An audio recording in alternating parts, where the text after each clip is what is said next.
All right. Mic check, mic check. Okay, I think my mic is working. Hello, everybody. Today I will be streaming day one of NA's professional tournaments for spring 2026 season. And tonight we're going to be following two different teams. The first one we're going to be the first match we're going to be watching Metro. So we're going to be watching Metro versus Origin on Mayan, Fort Despair, Molin, and Lagoon. And just to introduce the teams, we got Metro Crab Cartel, led by Misty, and then their team members are Junior, we have Crody, we have Zio, we have Fle, we have I Need, we have Apple, we have NTG, we have Watachu, and we have Hoax Negative. So I don't really recognize too many of these players, except for maybe Misty. Is this I think this might have been Elev's caller back in the day.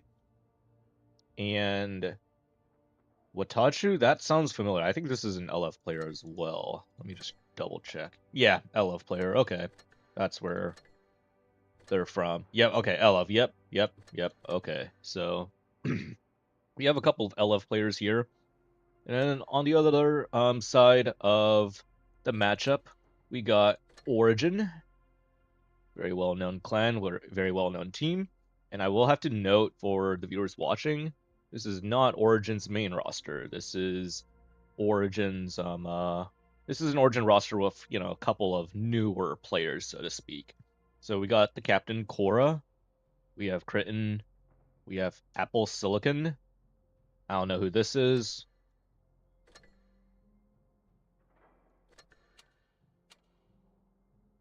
Jeez.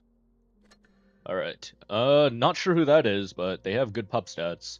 Not like that matters, or not like that corresponds directly to tournament play, but they have good stats. Anyways, we have Yarrow. Yarrow, old teammate of mine. We both played on Joker for a long time together, and we also played a season together in Pincer. And then we have High 7K. We have Archangel. We have Rob. We have, I think this is Criminal from an EU player, or at least this is Criminal's account. I'm not sure if there's if there's somebody else playing on that account or not. We have Rondelidia, and then we have Mirko. So I think Rondelidia, I think this is Muxv. This is one of Muxv's accounts. Yeah, okay, yeah, it's Muxv. So that's Muxv. He's a good player. And we have Mirko. I don't know who this is, but seems like they've made quite an upgrade going from these teams to Origin. So that's exciting. That's exciting. So Origin, not the standard roster. We don't see a lot of the usual names there, but we see enough of them. So we have invite to room, and I'll be joining. So in the meantime, I do want to get off the spectate, or sorry, not get off the spectate, get out of the room, just because I don't want to leak the other team's lineups. And let me find my phone. Where did I leave my phone?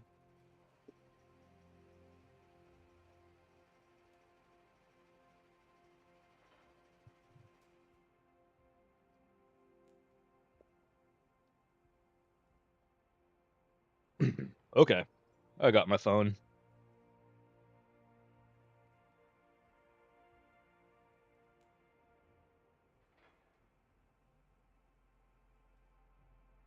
All right. I've got my my stream pulled up on my phone. That's why I needed it. So, anyways, I guess while the games are, or I guess while we wait for the games, I guess I could go over the first map. Mayan Ruins, I think it is. Hopefully this works. Yes, awesome. Okay, so Mayan Ruins. Oh, that's the wrong map. Okay, Mayan. So Mayan's a pretty good map in terms of competitive. I'd say it's relatively balanced. There's a lot of play. The map is generally symmetric. There's not like too many unfair positions that one spawn has over the other. And what we typically see on Mayan is either playing on C while also overtaking in the middle in order to have control of either the wide flank as well as the center where you can then reinforce the C flank if needed by crossing the bridge. Or you could see an interesting play where a team can actually go to A while keeping maybe like one or two tanks in their spawn and then setting a guy up preemptively like around like the B area, not necessarily going up to contest for the middle, but rather just to keep vision up and be ready for like a play into B if needed. So there's a lot of options that you can kind of play for on my end. I've also seen like just straight up everybody go A and you just duke it out on A, which can happen. It's rare, but that's another possibility that could happen. So I think in this meta, especially with all the Clippers and the fact that there's no reactive, I think a very popular strategy that a lot of these teams are going to do is that they're just going to try to brawl it out and see who is the better brawling team in the middle of the map. So, especially since reactive armor is no longer on any heavy tank in the game, this is going to be, a test of who has better mechanics, who has better focus fire, i.e., who is the better brawling team. And we could see a lot of interesting um, uh, brawls evolve in the middle. So typically, what happens is tanks are just going to say, let me just draw some tanks, for instance, to kind of describe a brawl in the middle. So sometimes you'll have like tanks like this. Maybe one guy will cross over to the bridge and try to leverage um, an overpowered position because once you have crossed this is a risky crossing, but once you have crossed here, you're basically hold down and you can shoot down the entirety of this lane here while also being in a position to immediately reinforce the C flank if needed. So taking the bridge, it's a bit of a risky cross just because you can get punished very easily, just like this, like this. Like it's a wide open crossing, but getting to the position I think is 100% worth it. But anyways, I digress. Let me get back to how I'm gonna draw out like the brawl scenario. So say red team are unable to get into position in time. So they have like, or let's say let's say we're matching just for a hypothetical. So typically what will happen is that these guys here are going to try to focus one of these guys here, just shoot out whoever they have shots on. And it does seem like the match is going to start, so I'm going to rejoin the room really quickly, and I'm going to get off my strat sketch. Okay, here we go. All right, let's watch game one, Metro versus Oblivion. I think this is Metro's first top 8 appearance, if I'm not mistaken. And I'm pretty excited to see what they have to offer.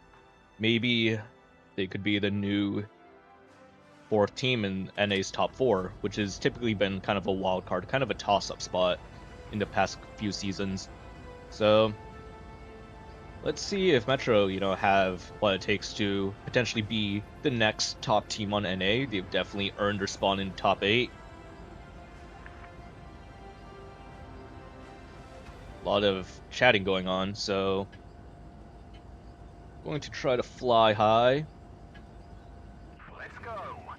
Alright, so we are seeing Gsor and 1116 and a T100 on the side of Metro as well as Zio. So we have two 116s, a Gsor and a T100 going towards the seaside.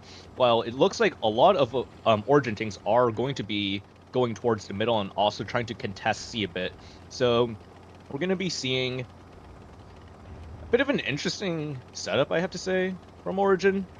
Like, they're not too heavy in middle, yet they're kind of spreading themselves out a bit. And we see Critton take a bit of an interesting position where he's trying to cover like the B cap and also look to shoot out anybody trying to cross to the middle. And we do see Cora in actually a very interesting position. If I remember the exact spectates, Alt F or Control F6.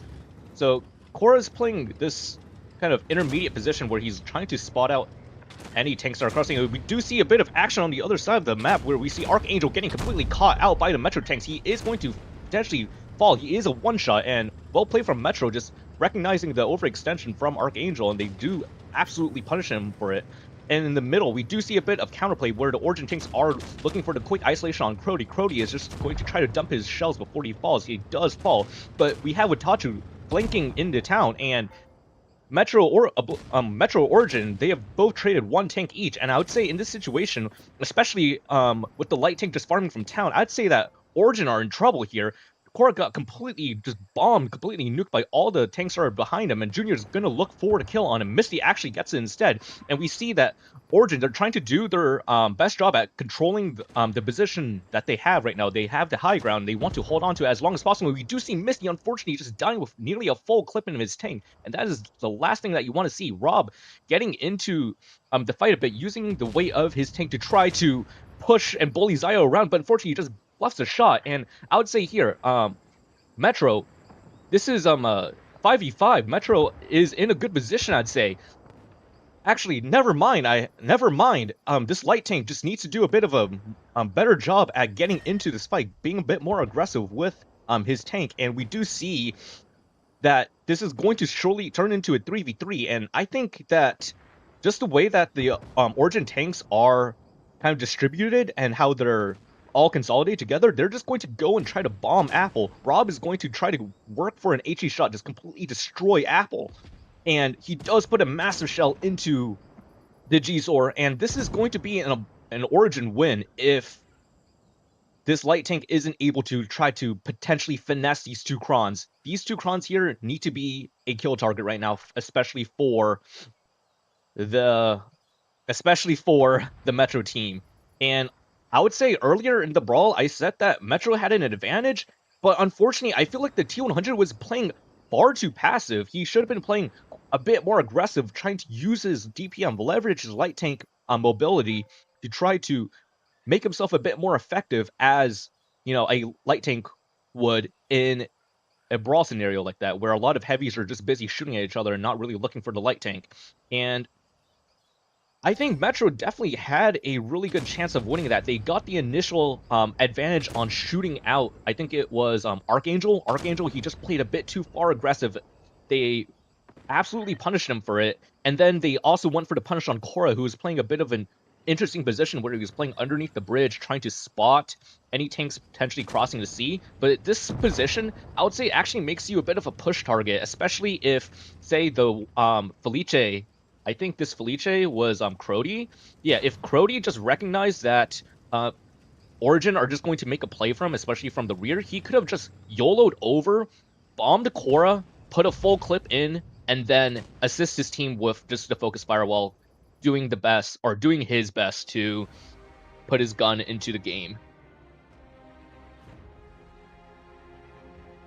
So, a bit of also very unfortunate performance from Misty. So Misty, he got set on fire, I believe, by it was Rondelidia, and he died with nearly a full clip. And I feel like if he was able to put this full clip of HP or a full clip of damage into any of these tanks, this could have been potentially a much different game, much different outcome.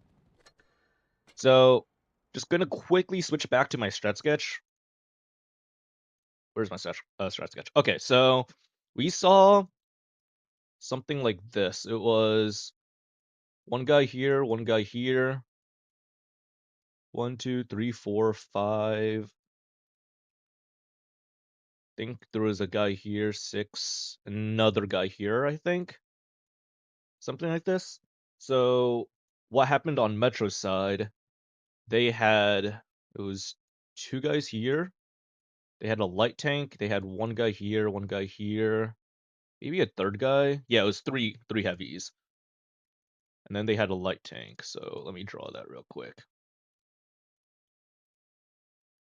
1, 2, 3, 4, 5, 6, and then don't remember where the 7 tank was. For the sake of the just discussion, let me just put him.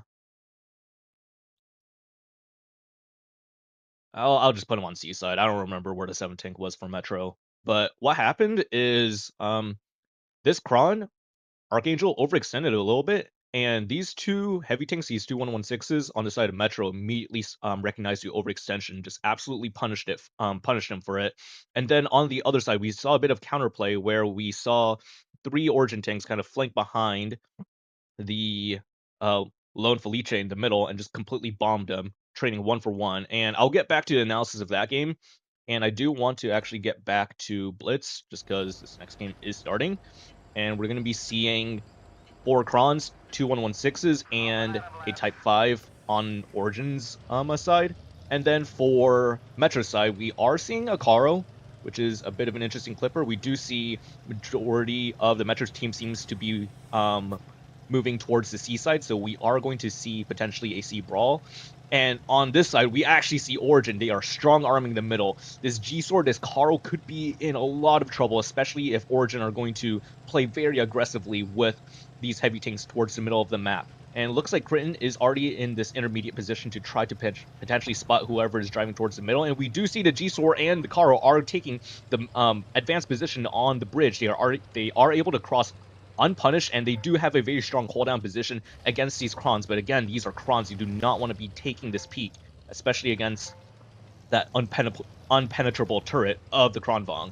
So I would say in terms of map control, Origin are actually on top of the map control. If Metro want to win this game, they need to make a play on the C side. And it looks like Creighton is already trying to make the rapid maneuver around Junior and Fled. And if Origin played their cards right, they can just absolutely box, and they are completely shooting out Watachu on the bridge. Watachu has to try to cross for cover, and it looks like Junior is now going to be completely isolated. Miracle going for the kill shot. Miracle gets the kill, and we do see Watachu fall to Archangel, so Origin trading 2 for 1. This is very good for Origin, and now they're going to have control of the bridges. They are going to send Rob just straight over the bridge and just completely destroy the G-Sor, and it looks like Metro are trying to make a bit of counterplay on this onto Archangel, but this is a low ground fight. They cannot be playing for this. They need to be somehow playing for the high ground, or potentially here they could go and try to play for a kill on Korra, but I don't think that's going to be enough. And it looks like Origin, they are just completely bombing these Metro tanks out of existence, and it's 4v3, but look at the HP. Origin, they have 4,000 HP up on Metro, and Metro, these tanks are in very good positions. They have good crossfire on each other, but they're not consolidated at all to try to cover each other, and Crody is just going to eat a massive push, just 2 Clippers pushing down the ramp, going to just absolutely bomb him, and he is gone. Now, Flay is going to go for a bit of a 1v1 against Rob, but it is just too little, too late. Misty just driving in, knowing that this game is just over. He's trying to do, as, you know, a leverage caller once said, die for time. So, I have to say, this is a much faster game compared to last one, and I would say that despite Metro taking a bit of the advanced positions, I think, overcommitted a little bit in terms of sending 2 tanks to the exact same spot. Meanwhile, if we see how Origin played, they just wrapped around the entirety of the entirety of the Metro team, essentially. They were able to hold their ground on the seaside. They were able to wrap around B, wrap around in town, and just slowly tie a noose around Metro's neck.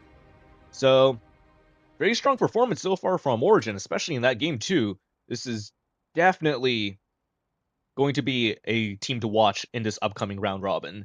So, just to go back to my strat sketch, I do want to finish up the analysis of game 1. So, Metro and Oblivion, or sorry, Metro and Origin, they were able to trade 1 for 1. So this guy dies, this guy dies.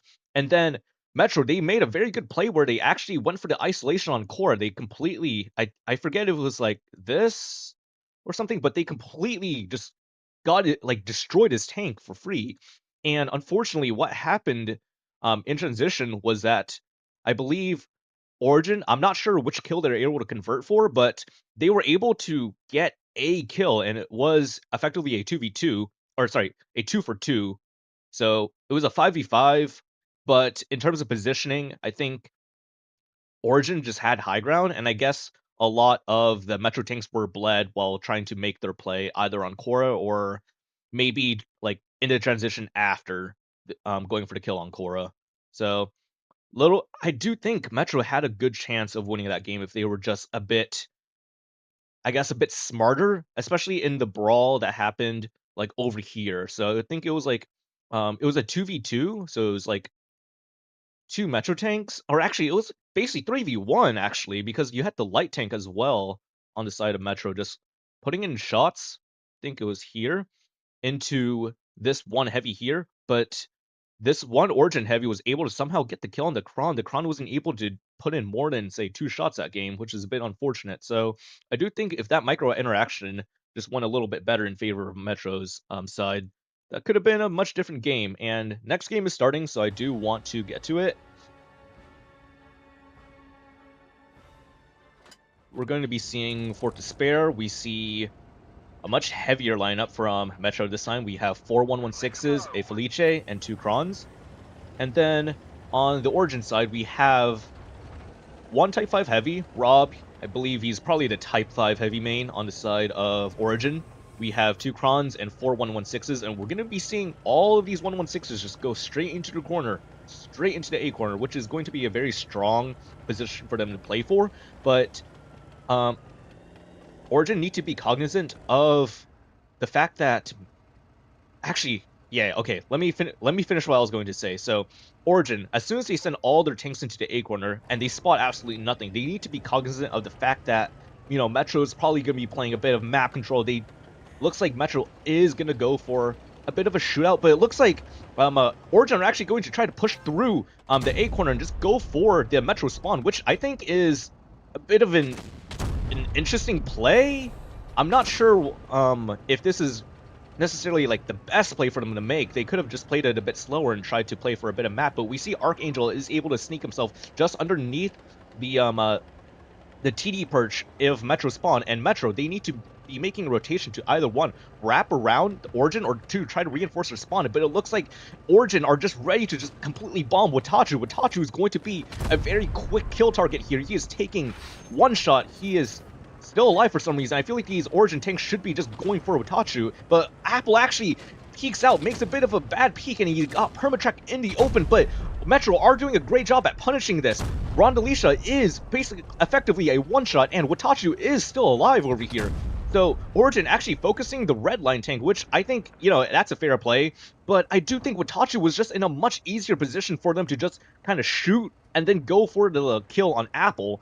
And Metro are going to go for a bit of a counter push, but I do think that because it's 7v5, Origin are just going to win this game. Metro weren't able to punish enough on the very aggressive Origin push into the spawn of Metro from the A corner. And we do see Metro convert a couple of kills, but it's not enough. It's 5v3. Critton is going to be able to just back out completely. Junior is going to have to try to reload a shell and look for the kill on him, but that's just going to be a wasted shell. And yeah, this is going to be a game for Origin.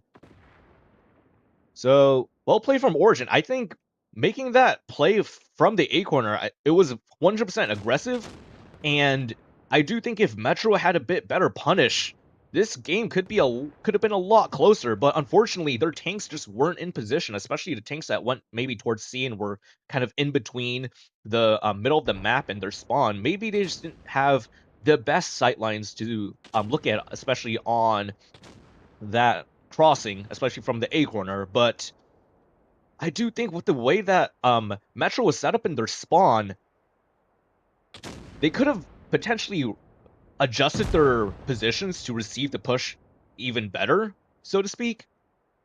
And what I mean by this is one, the Kron, Apple, who was first to die, he could have been potentially playing, or they could have swapped his position for something else, his tank for something else. So instead of having a Kron there, having a 116 there would be a lot stronger. I think having a 116 where Wataru was would have been a lot stronger. So I just think in terms of the way that the Metro setup was, in terms of tanks distributions and positions, it wasn't necessarily the best to receive the push from A, but I do feel like they could have potentially seen, oh, they're just YOLOing. Let's set up a bit better. Let's reinforce our spawn a bit more. Try to get a lot of punish, especially when they try to cross for our tank on the red line on the wide angle. But unfortunately, we didn't really see that. So I am not gonna go back to strat sketch. I think I'm gonna run through the strat sketch at the end of this set, which could potentially be a 4-0. The way Origin are playing, they're very aggressive. They know what they're doing. They know what they want when they're making a push. While on the other side, Metro, they're struggling a lot with Origin's aggression.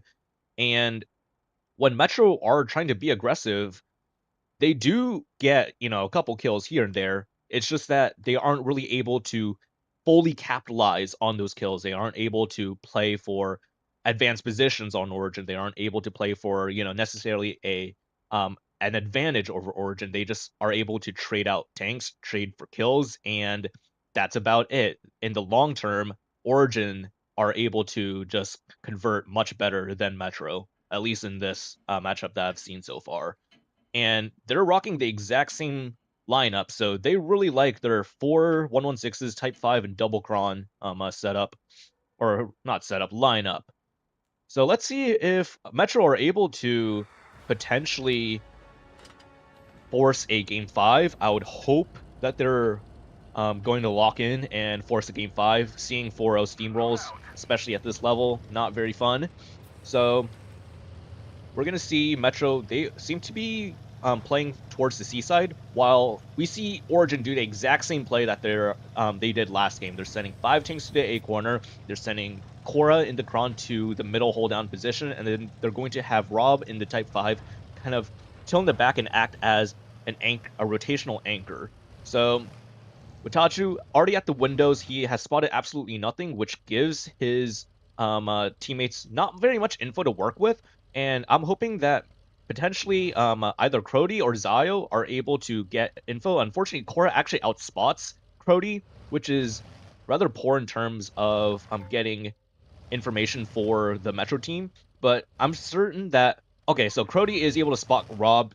They probably have an idea that okay, Origin's probably playing the same or a very similar setup to what they did last game, where they have a lot of tanks into the A corner, considering that the tanks on C from Metro were able to cap C completely for free. They don't have um any tanks kind of like ratting in the back behind C to reset, and this is going to be cap lead for Metro, which is actually very good for Metro's chances to win, especially on Fort, because um, if you have to hold on Fort, it's generally really easy, especially holding C. All you have to do is just stack a lot of tanks on C and just be ready to either re-push um, any enemy tanks that try to potentially step C to try to delay and get the cap advantage.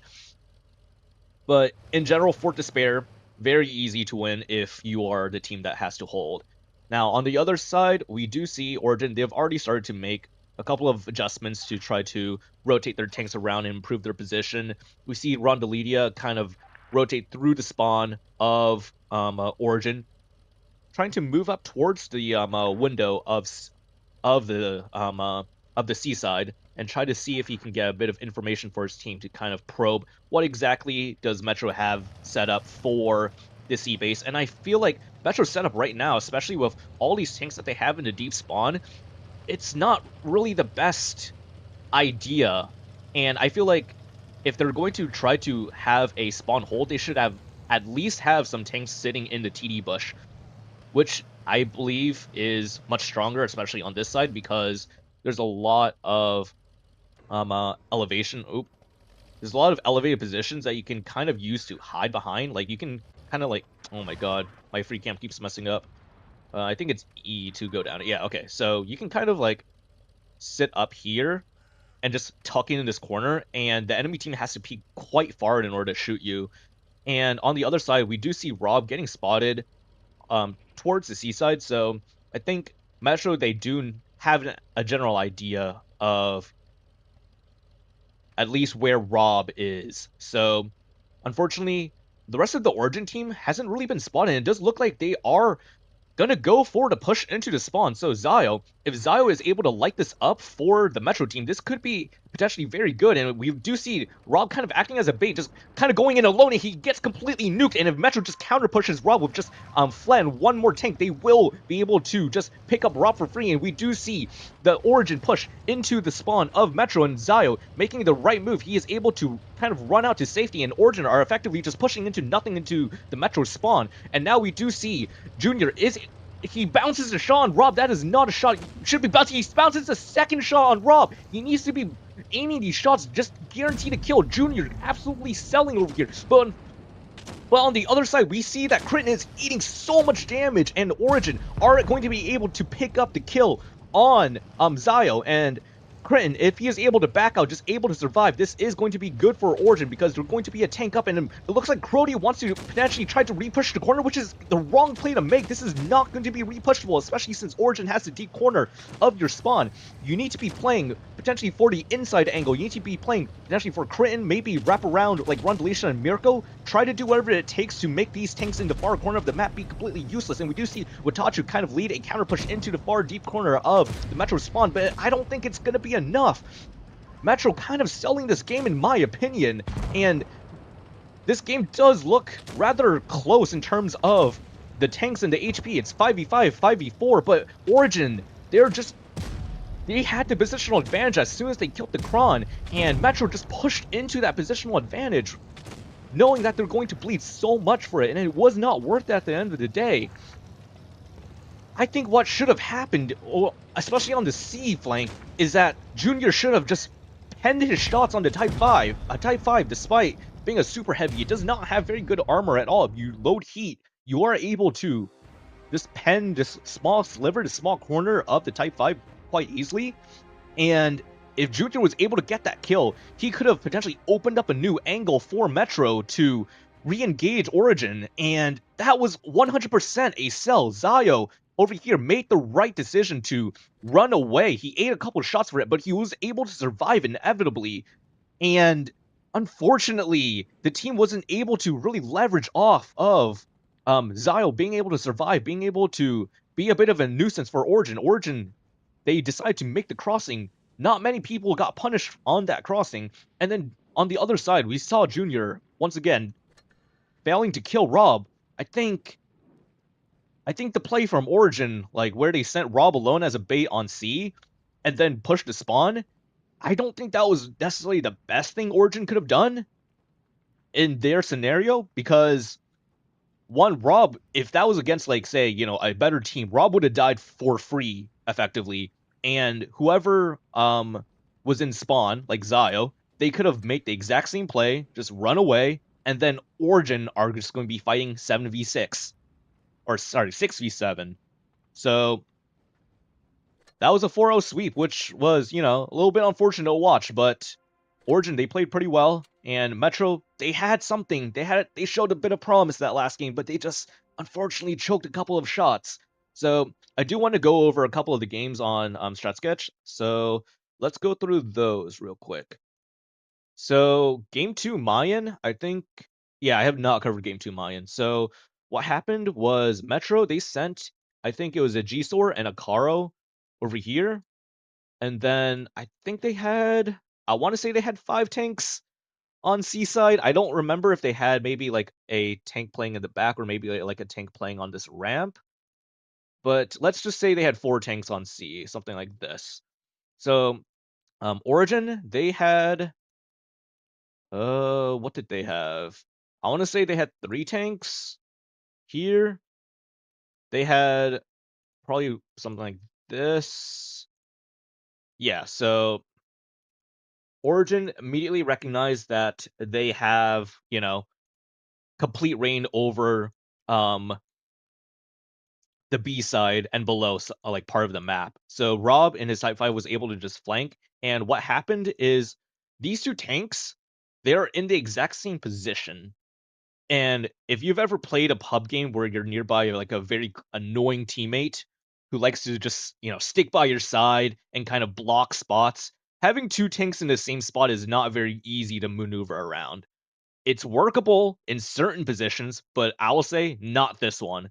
Because one, you're completely just kind of boxing yourself, right? Because by one playing the majority of your team towards Seaside, you're opening up the rest of the map.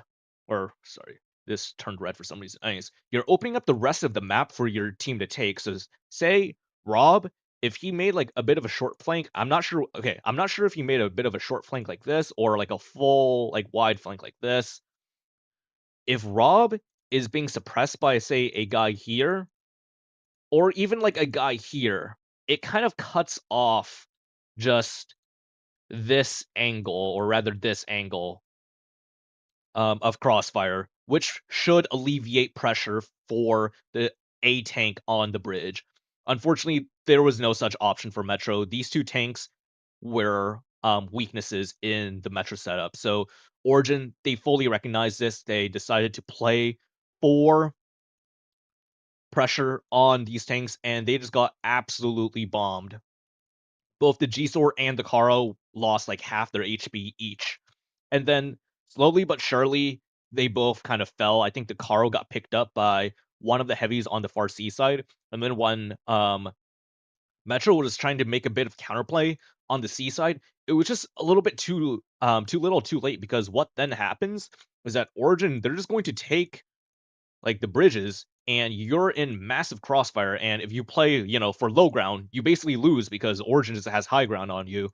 And I think in terms of the game, quote unquote, game winning play, it's definitely what Origin did immediately when they recognized that, okay, we can just pressure out the Karo and the G-Sword who are playing the exact same spot. There's nothing to punish us, especially on this side, so why not just take two potential free kills?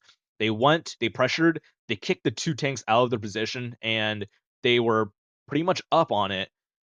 They were pretty much up from that single play alone. And I think that's probably the rest of the analysis um for Mayan. Fort Despair. Yeah, let's talk about Fort Despair. So we saw Origin do something like this. Oh my god, why is this not red? Okay. They sent like guys here, they had a guy here. Say we had, I think, five guys. Not five guys, burgers and fries, just like five guys in the corner. So we saw these 5 tanks just kind of drive effectively down this lane. Some of them split off, which I think is, smart, because you do want to take angles, especially if you're going to go for a spawn push. Because what's going to happen is that against, say, the Metro setup, where you have tanks, say, there's a tank here, and then there's a tank here. So this tank can shoot down this lane for free, so can this tank. But by sending one guy to this kind of pocket, you could potentially try to maneuver to maybe look for crossfire if at all possible. It's not possible, I mean, because there's a massive rock here, but say this guy starts to back off a bit, or maybe he's like over peaking or something really dumb, or even I've seen this position used a lot by my teammate Reaction. So let me put down the tank. So if there's a tank in this position, right? By sending a guy just to this kind of safe pocket, he's basically creating a bit of crossfire where you can pre-aim the exit of the guy staying at the reaction rock. And let me just tell you right now, this spot does not work. It is terrible. And every time I've seen Reaction go there, he usually dies and does like one shot of damage. So, anyways, I digress. You typically send a guy here just to open up like a potential angle of crossfire, and also this is kind of like a probing maneuver, because by going to the spot, you're going to proxy spot whatever's in this part of the map, and also whatever's on the other side of this large rampart over here. So you get a bit of info, and you're actually very safe, because in order to kill the guy here, you actually have to counter push. Like, you have to move very far out of position in order to get shots from onto this guy. So you'd have to like peek like this or like this, all of which have all this can be punished as long as you just have like a guy in the corner. So um I like the maneuver that I think it was Archangel going to the kind of the pocket. So that was a good play from him. And then these Origin tanks, they didn't really get punished. I did see Archangel take a lot of damage, but granted, he was the first to go into, or like the first to push through, and he was getting shot at by, like, I think it was 3 crons. Let me just put down, like, the rest of the Metro setup if I remember it correctly. It was something like this, something like, I wanna say there was a tank here. I know there was a tank on C, and I forget if the remaining 2 tanks were, like, here or here, I'm not sure. But I think in this scenario when, the Origin tanks got spotted in the A corner very early on, especially by this Crody guy, right? I think Crody spotted maybe a couple of them going. He potentially tried to put in a shot. The call for Metro should have been try to rotate more tanks back or just try to rotate them into an intermediate position to try to get a decent enough of a shootout if we know that they're just going to try to push because getting the early bleed advantage, especially when you're the team holding, is absolutely necessary before these Origin tanks can get into cover. And these Origin tanks, they were able to unfortunately get through unscathed, and they completely bombed this Kron here, killed him, and then they just won the wide angle red line on 5 of the map, which means that they had free crossfire into the remaining part of the map. So by winning the wide angle, they effectively box in Metro into kind of this part of the map. So let me just delete this guy who got deleted in the game. They were able to just win this fight. I'm not sure if the guy in the corner, if he moved somewhere. Forget the exact tank distribution, but they won this brawl and Metro didn't really have any any good options whatsoever. So good aggression from Origin and a bit of a inadequate response from Metro, but this is their first top 8. I'm sure as seasons go on, and if they make more top 8s, they'll learn. And the second game was a bit more interesting. I think Origin, or not Origin, Metro had a chance to win this, if granted, if they played just a little bit better. Why is this not turning green? Okay, so Origin, exact same setup that they had. Just 5 tanks into the corner, 1 tank in the middle, kind of overlooking, looking for a bit of crossfire, and then 1 tank in the back acting as like an anchor or a rotational piece. And on the other side, we saw, I think it was 1, 2, maybe 3, 4, 5, 6, 7, something like this. Forget exactly where these 2 tanks were at, but I think they were ratting in spawn or just doing something weird. But, anyways, Metro, they got cap advantage, and they actually had they had the good idea to hold where they back up 1 tank into this position. I think if you're going to try to hold C, especially on Fort Despair, having a tank in this pocket is almost always necessary, just because you're there for an immediate reset if the enemy team tries to go for, like, a quick cap stop. And Metro, they did eventually play a tank here, and I like their setup where they had, just tanks ready to just completely bomb the the Type 5 as he went in.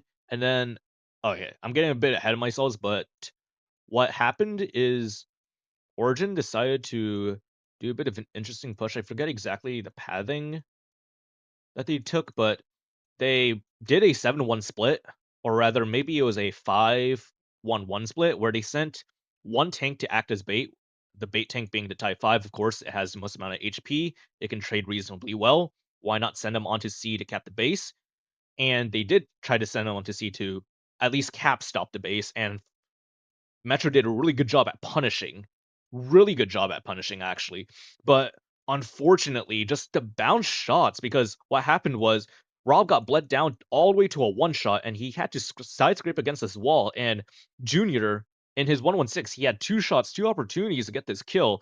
He drives in and fluffs both of them. He could have maybe been a bit more patient. He could have tried to drive closer just to guarantee that he's going to pen the shot, but he bounced both. And what ended up happening is Origin, they decide to go in for the spawn push, something like this. The Kron able to get out, wonderful, absolutely wonderful. What happened next was not great, especially coming from or especially for Metro, because what happened is Origin, they just completely lost, like, or they completely committed to the kill here, which was good for Origin. They won the red line, but if you are Metro, I would argue that Metro is in this scenario here, Metro could just try to rotate out, try to play for the rest of the map, maybe try to chase out core, keep these 3 tanks in spawn, like sacrifice your Kron, knowing that he is going to die inevitably because he did get bled running out. Like, this Kron did not survive for long, but he survived just for long enough to buy his teammates a bit of time to potentially try to make a play for the other side of the map. Like, sure, they could have covered him. They could have done a better. No, they did cover him. They could have done a better job covering him, potentially. But I do feel like if this junior guy was able to get the kill on the Type 5, he could have made a bit of counterplay towards the B cap and then allowed his team to kind of just back up a bit or just play very safe in these these pockets here and try to receive an Origin push instead of pushing into Origin because Origin, they have the red line. You don't want to push into this, especially if they have this crossfire set up, right? They have this crossfire, they have this crossfire and this needs to be red. Okay, so instead of pushing into Origin, they could have forced Origin to push into them, which would have been a lot better considering that, one, Metro completely let them out, and then two, by playing for the other side of the map, maybe with like this junior guy, he could have gone to try to 1v1 core or even 2v1 him, put a bit more pressure onto Origin to make this push out of the red line. This could have been a much different game, I think, if Metro were able to just one, pender shots, and then two, have the opportunity to play a different game, play force Origin to make the push again, right?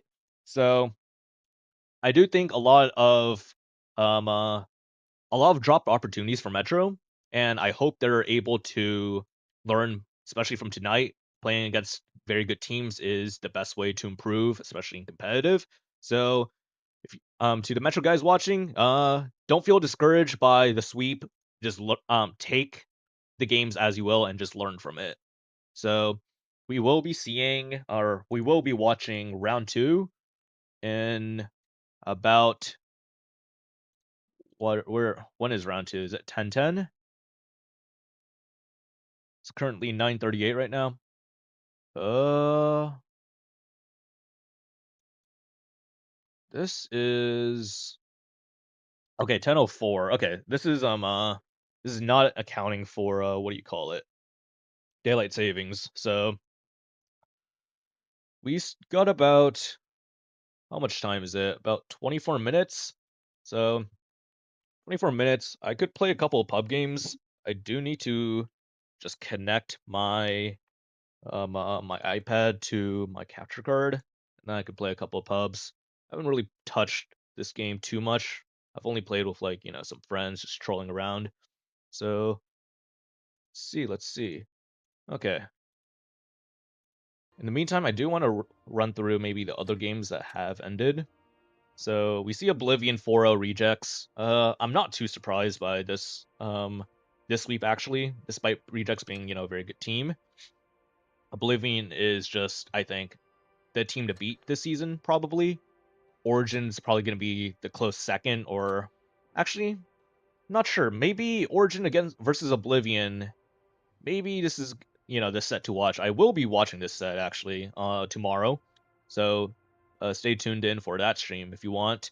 And I feel like just off of the roster, I feel like Oblivion's roster definitely looks a lot better than Origins. This is like Oblivion's main competitive this is all their comp players minus Puffy Loopy. Puffy is a Joker player, but he did go to Oblivion just because Joker's not playing this tournament.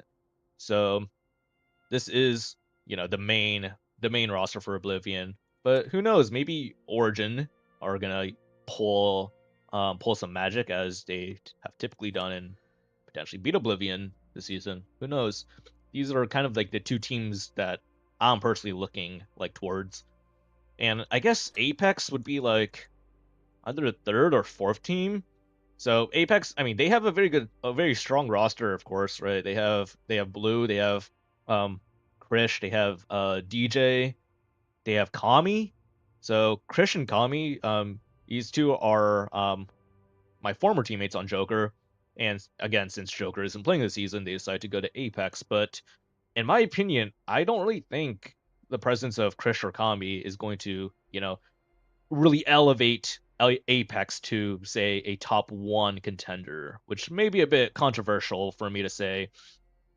as a streamer, but just off of their performance that I saw from, the PYS on 34 stream, I don't know. I feel like they don't really perform as well as a roster of this caliber should, if that makes any sense.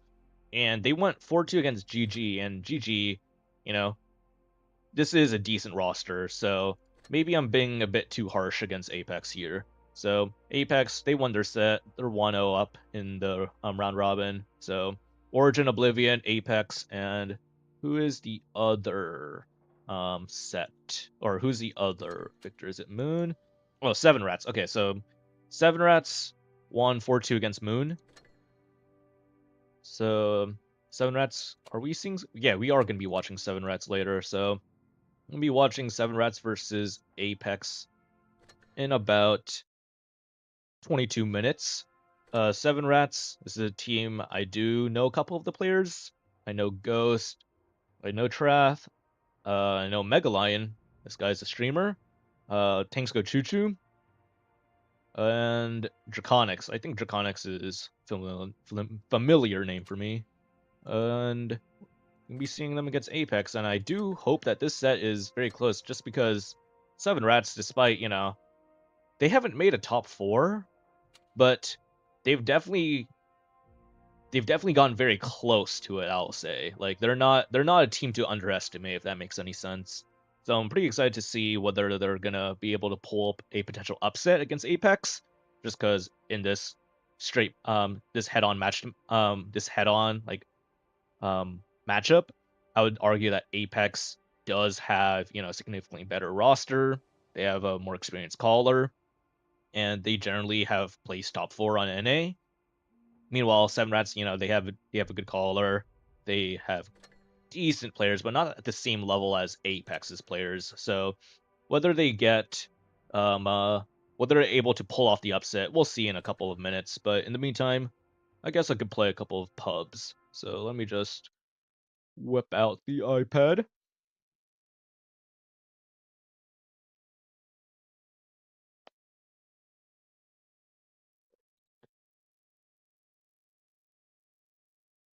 All right.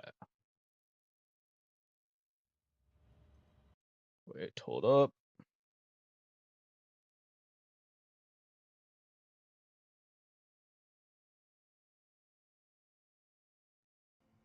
All right. iPad gaming. iPad time. All right. I've been playing the Vickers recently. I got my second mark. I think the last time I played Blitz. Let's see if I can get third mark. In terms of progress, about 91%, which is okay. I generally find that getting the last couple percent of the third mark, or for the third mark, is a bit annoying. Just because you could have, like, kind of a stinky game and you lose a lot of progress, or you could have a lot of consecutive, like, decent games, which give you a bit of progress, but not as much as you lose if you get like like one really bad game. So we'll see if I can finish this mark by the time the Apex set starts. So fortunately, been sitting in queue for quite a long time, which is weird. But I hope you all have enjoyed um uh the first set so far. I hope you all enjoyed the strat sketch analysis. If you have any questions about it, feel free to ask me. Always willing to answer any questions about, competitive. And Time to let's see roll how we out. do here. So we're on Oasis, and fortunately my team isn't really coming with me, so this means I don't really want to go towards the seaside alone, because I feel like that's just gonna probably get me bombed, get me killed. Just putting in a couple blind shots, trying to anticipate what the enemy team would be doing. Got a couple complainers in the chat. I mean, it makes sense, honestly. Why give up? Why give up the whole flank, effectively?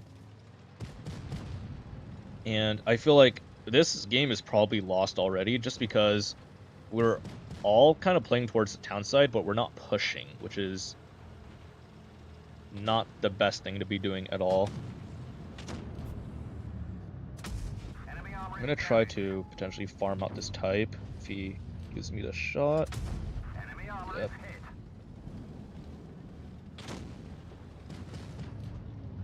Nah. That was ambitious. And I'm actually going to play aggressive here because we need to make a play. We need to make a play, so...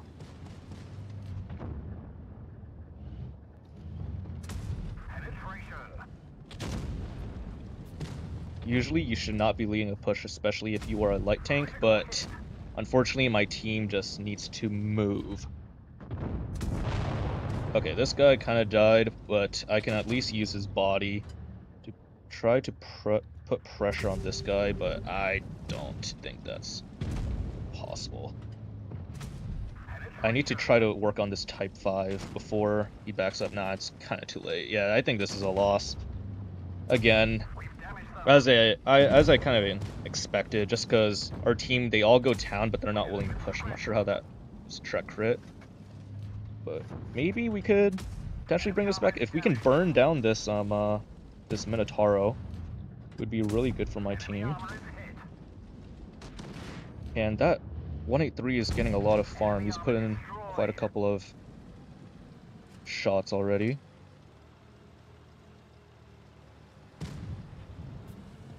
I need to try to push this guy. Enemy armor is damaged. Enemy armor is hit. I need to try to kill this guy, actually. Oh, nah. The Grill is just kind of farming me, which is a little bit unlucky. I don't want to give him too much farm, because he's just sitting on the other side of the map. I'd rather let one of these meds kill me. We've damaged them. Yeah. Unfortunate, but we farmed 4,000 damage, which is okay. Hopefully there's enough experience for, you know, not a huge hit to progress. Hey, we went up. Okay, not bad. We damaged 6 tanks. Okay, not bad, not bad, not bad, not bad. Again, my team. I feel like if the Progetto just went with me, we could have made something work, but 49%er. Can't really expect much from your teammates in NA pubs. And howdy, YouTube chat. Work ethic. You are not late. You were supposed to report at 9 p.m. Eastern, which you did not. So, unfortunately, your pay for this stream has been revoked. Nah, I'm kidding. It's fine. Thanks for showing up, man. Hope you've had a good day. I hope everybody in chat has had a good day. So, you're on Yamato. This is not a good map in my opinion. I feel like it's very static. Like what'll happen is there's Let's go. like inaction on the heavy side where both sides are just camping effectively, and there's also camping on this side of the map. So I'm not a big fan of these campy maps. Do get a good shot off on this lion, which is nice, but unfortunately I did want to try to get I wanted to try to spot up top just to get a bit of vision for my team, and I do put a really nasty shot into RHM, which is really nice. And I want to try to play aggressive onto this this line actually, because he did just shoot once. If he dumps his last shot, I'm just going to completely clap him. Enemy armor is I've damaged. damaged a lot of his crew, which is really nice.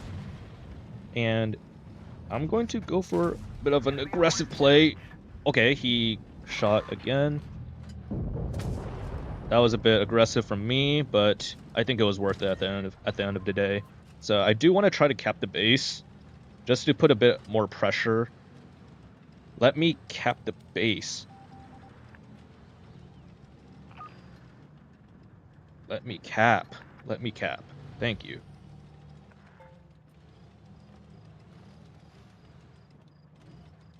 Alright, so we're gonna cap the base just to make sure we don't lose on base caps, especially since the enemy team was able to cap B somehow. Not sure how that happened. And I'm gonna look for a crossfire on the rear of this RHM just because I see him try to go for a bit of a flanking maneuver. Thankfully, the Vickers gun actually hit that, which is nice because his gun typically does not hit those kind of shots. Unfortunately, I bounced that shot, which is a little bit unlucky. I think it just splashed, or it just barely splashed his tank. Penetration. Alright, so that's spotted. Don't think anyone can hit me from here, which is nice. And this Tornvong isn't really giving me any more shots, so I think it's time for me to go in, stop looking for these pot shots. Or actually, this mouse looks like he's pretty easy farm. We've damaged them. I have a really good angle, especially on this mouse, but whether I can pen is going to be a different story. I'm going to try to go for the drive wheel. Keep him kind of tracked in place. Maybe that gives me a bit of assistance. And instead, I'm going to shoot the We've damaged them. Tornvong. I'm going to keep tracking this mouse just because there's really not much I can do. You used to be able to pen through the drive wheel of the mouse and do damage. Maybe you still can. And maybe I'm just, maybe the gun or the caliber of the Vickers is not high enough for me to do that. But it used to be a fun trick of mine. Yeah, I'm not hitting it. That's unfortunate. I could have probably deflanked him by now. Unfortunate. I could have capped B as well. What am I doing? Instead of sniping this mouse from afar, I could have just been doing literally anything else. A little bit unfortunate.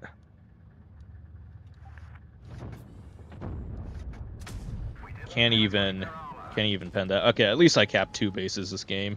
This is probably gonna be maybe loss of a little bit of progress, just because I feel like towards the end of the game, or the middle and the end of the game, I was just not really doing much, but we'll see, we'll see.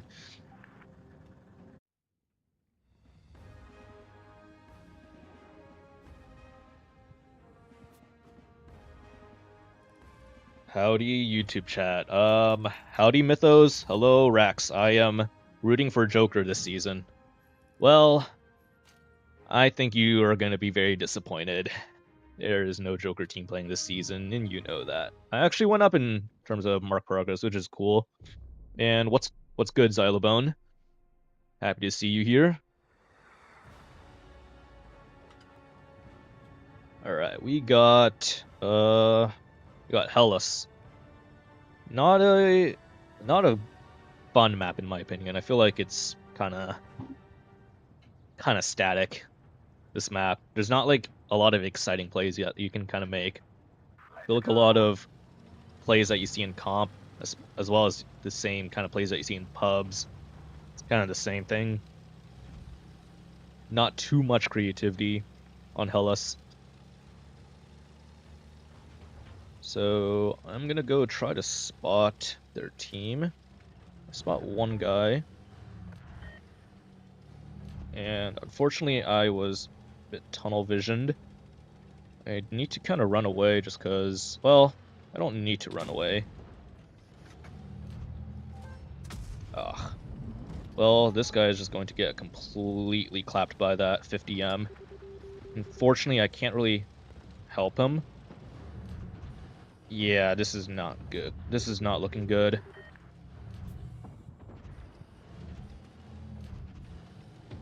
Yeah, this is terrible. Enemy armor is damaged. Enemy armor is hit.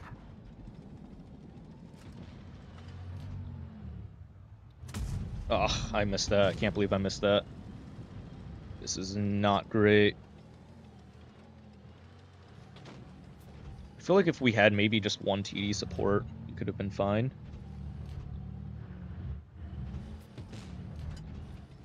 Where is this guy? You want to peek? Alright, there you go. Yeah, we're just getting completely boxed right now. Heavies are losing their fight. I'm trying to potentially keep... Okay, that's not what I wanted to see. I'm trying to keep these meds down just from completely surrounding and farming my teammates, but it's not looking great. I feel like if my teammates just had one guy try to help us, we would have been fine, potentially. Oh my god. The Vickers gun is pretty bad, so yeah, this is not great. A lot of malding going on in chat, which, I mean, my opinion, some of it is understandable, but some of it is also like, come on, like, why not just go like, why not just go med side on Hellas especially? I'm able to survive, get one kill. If I'm able to pick up more kills, that would be ideal. So I'm gonna try to run all the way towards C. Hopefully I don't get spotted on the way here.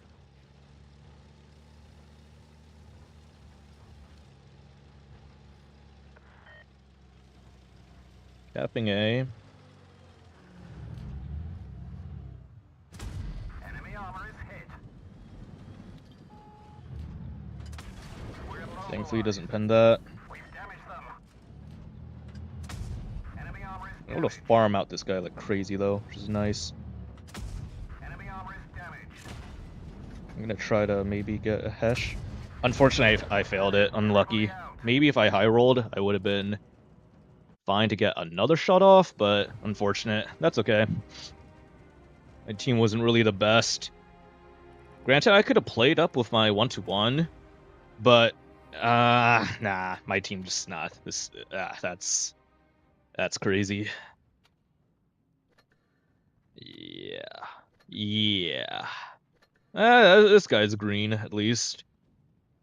Yeah, okay, yeah. I'm getting the fun matchmaking right now. The one where I just have to do everything for the team, basically. How much experience did I gain? Okay. So we haven't lost too much mark progress, which is nice. We've only gained. I'll try to squeeze one more game in. Hopefully I can get a win.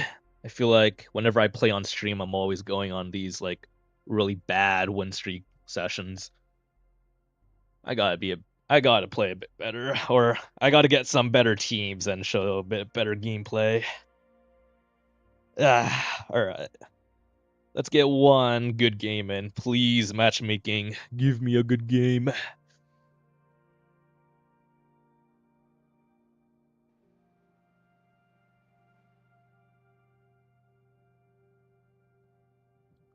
Yo, work ethic. If you are still in the stream right now, or if you're still tuning in on the stream right now, who do you got in the next upcoming set? 7 Rets or Apex? 'Cause I think I want to root for the underdogs. I think 7 Rats are gonna upset. That's what I want to go for.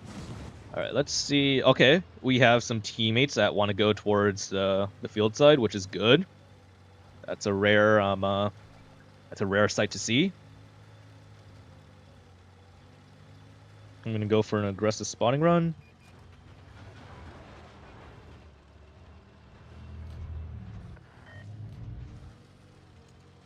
And it doesn't look like the enemy team is going this way, so I'm actually gonna play very aggressive to try to potentially just take the spawn. Maybe I could farm out an AFK. Or maybe I could go into... Hello. I'm not spotted for that, which is odd. Rather odd. And it looks like they're just gonna YOLO our mouse, so... We would have spotted like an AFK by now, so... I'm still gonna take a wide angle, just because I feel like it's gonna be very important later on. Yeah, doesn't look like there's an AFK for me to farm, so I'm gonna try to swing wide, see what I can do on this side. Maybe I could try to crossfire out this like 57 or something, or maybe the E4, or maybe the grill. You know, one good shot. And unfortunately, nah, this team just got completely clapped. I'm gonna try to farm out this E4 to the best of my ability.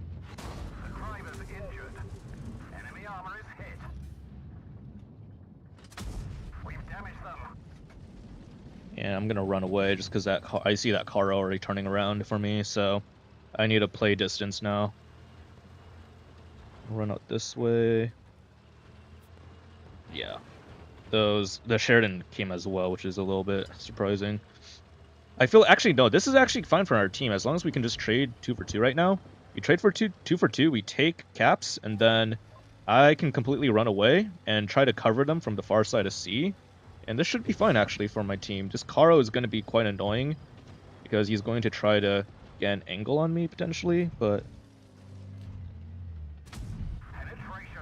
I just need to play in a position to try to be near my team such that if the Karo does eventually push me, I do have support. But I also want to cover my teammates just a little bit. So I'm gonna stay here just a little bit longer. We've damaged them.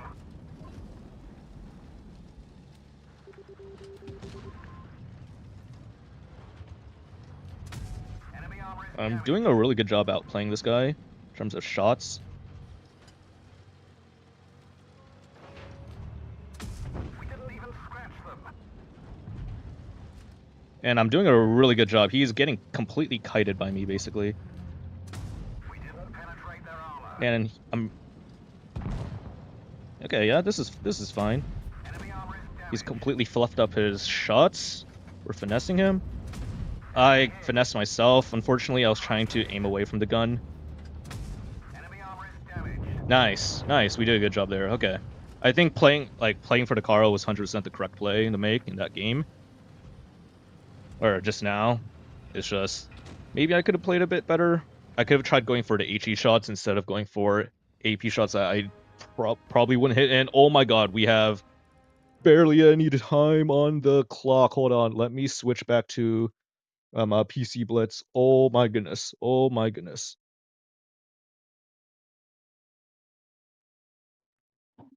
Hold on, hold on, hold on.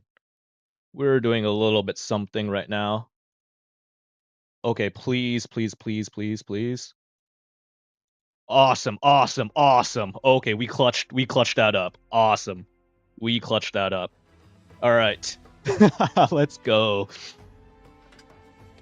Just barely enough time for the set. All right. Move out.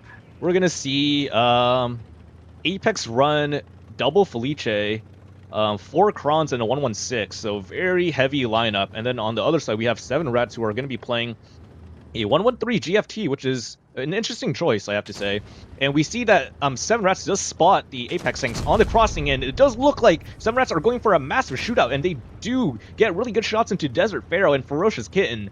So really good opener for the 7 Rats team, just able to leverage the light tank, get spotting on the crossing, and able to get really good punish. So well placed shots from, I think, the WZ and the Kron over here, as well as the RHM. So well played to these guys.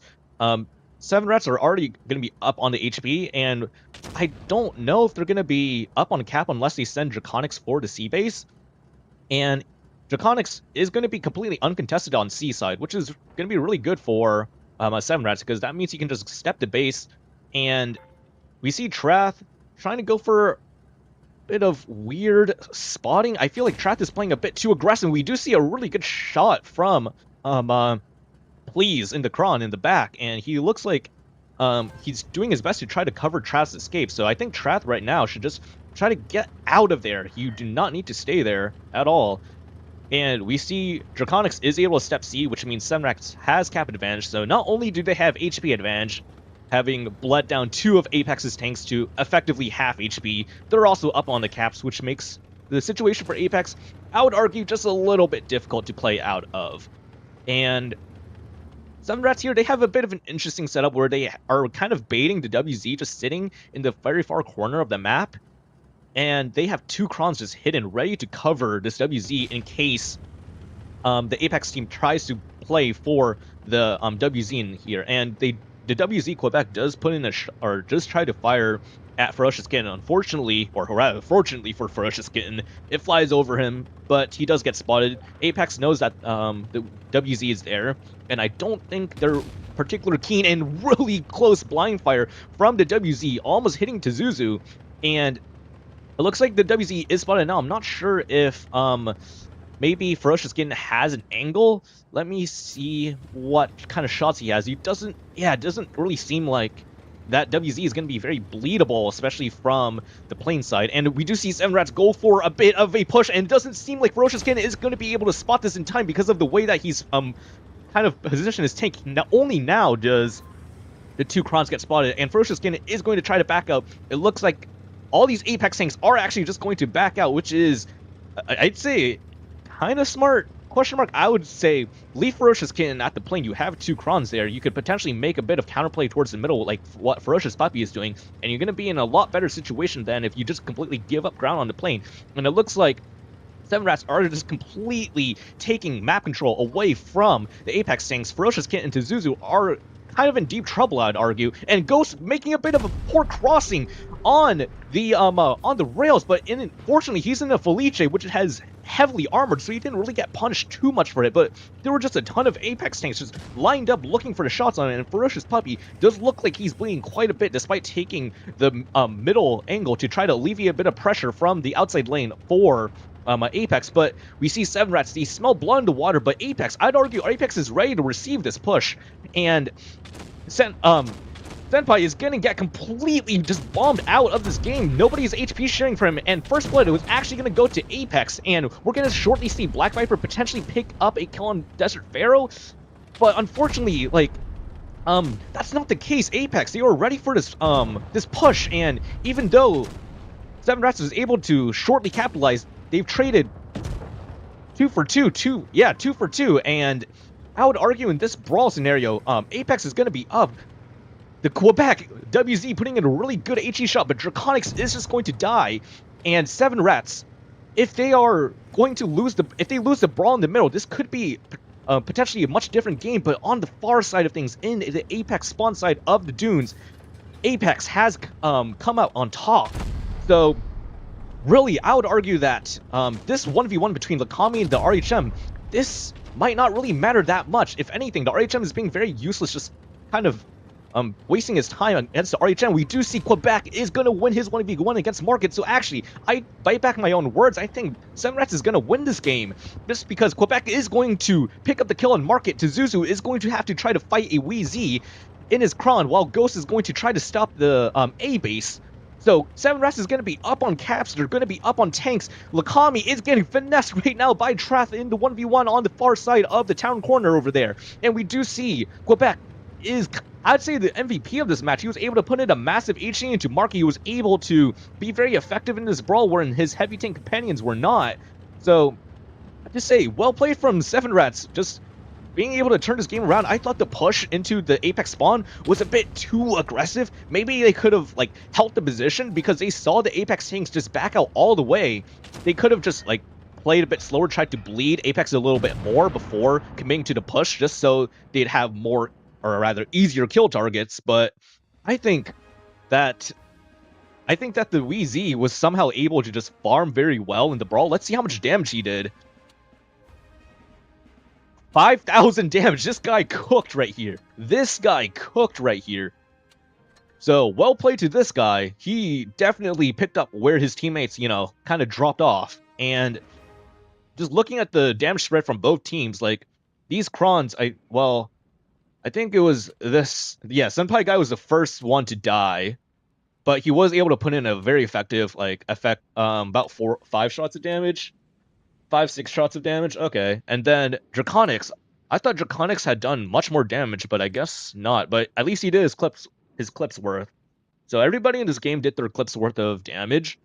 But I gotta say, like, the focus fire, especially like going into that brawl in the deep spawn side of Apex, of the Apex dunes, it definitely looked really scuffed because Seven Rats were just pushing to a massive hold that Apex seemed like they were ready for. But I guess the WZ was just able to clean up effectively the rest of the Apex tanks. So we're gonna see a lot more concept spam from Apex, which screams to me that they're going to be playing forward to dunes. They're gonna be a lot faster on the dune side. So let's see if they're gonna be playing scared or not against Seven Rats as they were playing last game. I do feel like them moving or backing completely off the plane was kind of unnecessary. I feel like they could have definitely reinforced it.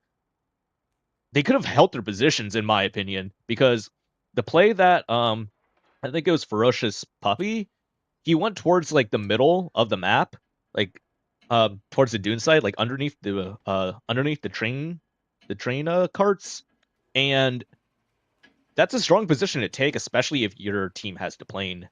So you could open up a new angle of crossfire. You could potentially play for, you know, a rails angle if you want, like drive all the way to the enemy side of rails and just shoot the enemy from the rear. That's a potential play that he could have made. And I feel like Apex, they just got very scared. They gave Seven Rats too much ground, too much of a positional advantage, and Seven Rats just leveraged off of it. So we're gonna see blind shots already fly by, but the timing is a bit off just considering the fact that the concepts are much faster. We do see Quebec go for a bit of an early spotting where he does light up quite a few of these Apex concepts, but we do see Market Man getting the very good medium side spawn is going to be able to put immediate pressure and punish into Quebec in the T22 medium. We do see a massive shootout onto the T22. He does only eat 2 shots, both from Market, and we actually see a fast B grab from Ghost, which is rather interesting with 3 tanks in the middle of underneath the train carts for Seven Rats. So they're kind of covering for Ghost, letting him cap the B base, and they're probably gonna grab C with the T22. Yep, and Kami sitting in the very far town corner in the Kron. I'm not sure if he's gonna be able to particularly like spot out the T22, but he does spot Ghost. Ghost also spots him. They both know that they're there, but this is very dangerous if you are Seven Rats. I would argue you're kind of kind of split far apart from each other. You need to potentially play a bit more consolidated, especially since you have double caps. You know that Apex is going to make a very quick counter push against you guys. And we do already see potentially a counter push already starting to build up. We see Ferocious Kin taking a bit of a counter angle against Tanks Go Choo Choo, but we see Draconics make the gamer play, driving over the rails, going for the isolation on Desert Pharaoh, and looks like Choo Choo is going to go for the clip on Desert Pharaoh as well. And we actually see Seven Rats go for the counter push through the middle, which is a gamer play. They're pushing on all sides of the map despite Apex trying to go for the pressure on them. This is really great gameplay that I'm seeing from Seven Rats. They're playing with balls and I'm all for it. So Apex, they're down 1 tank because it's a 6v5, and I would argue that Seven Rats, they just need to stop A, and they're going to be in really good position to win this game, even if they lose several of these tanks in the town. Ghost is going to buy just enough time for his team to pick up these kills. Draconics with a really good pickup on Ferocious Puppy, and we do see Quebec and Trath in the A cap. They're stopping A. They have all 3 caps. They're going to play for Zuzu very, very soon with Draconics and potentially Trath, and we see Seven Rats in the ascendancy, 5v4. Black Viper may potentially go down, especially with focus fire from Market Man and Lakami, who's crawling up behind him, but Market Man might fall before Kami is able to get into the fight to try to help him. He does fall. Really good crossfire from the tanks on the side of Seven Rats from A side. Trath Quebec putting in some really good shots, and this is going to be game for Seven Rats. Well played from Seven Rats. They knew exactly what they were doing. They had a great opener where they snuck Ghost into the B cap, and they were able to cover him from the middle of the map where they sent 3 tanks underneath the train silo, and then they took not immediate pressure, but they responded very well to Apex's pressure. Instead of receiving the Apex push, they decided why not we push, and they kind of baited out a response from Apex where Ferocious Puppy, or maybe it was Ferocious Kitten.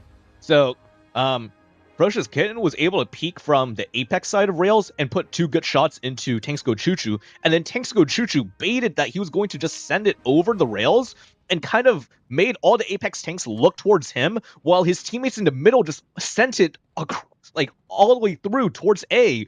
And I thought that was a really cool maneuver to see.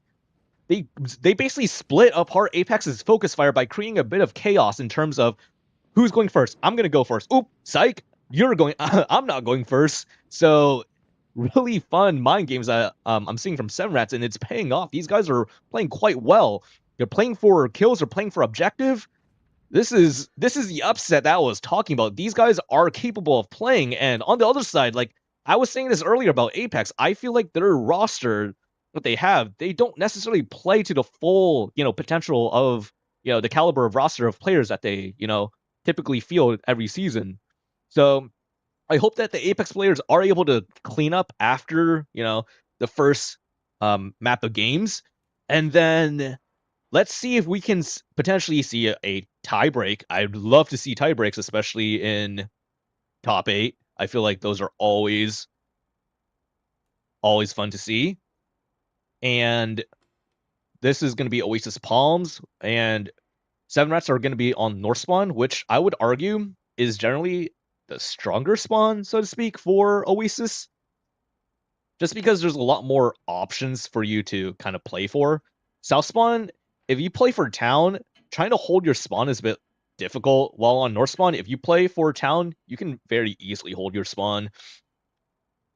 And then playing for Seaside, I feel like playing for Sea, it's kind of even, I'd say, for North and South.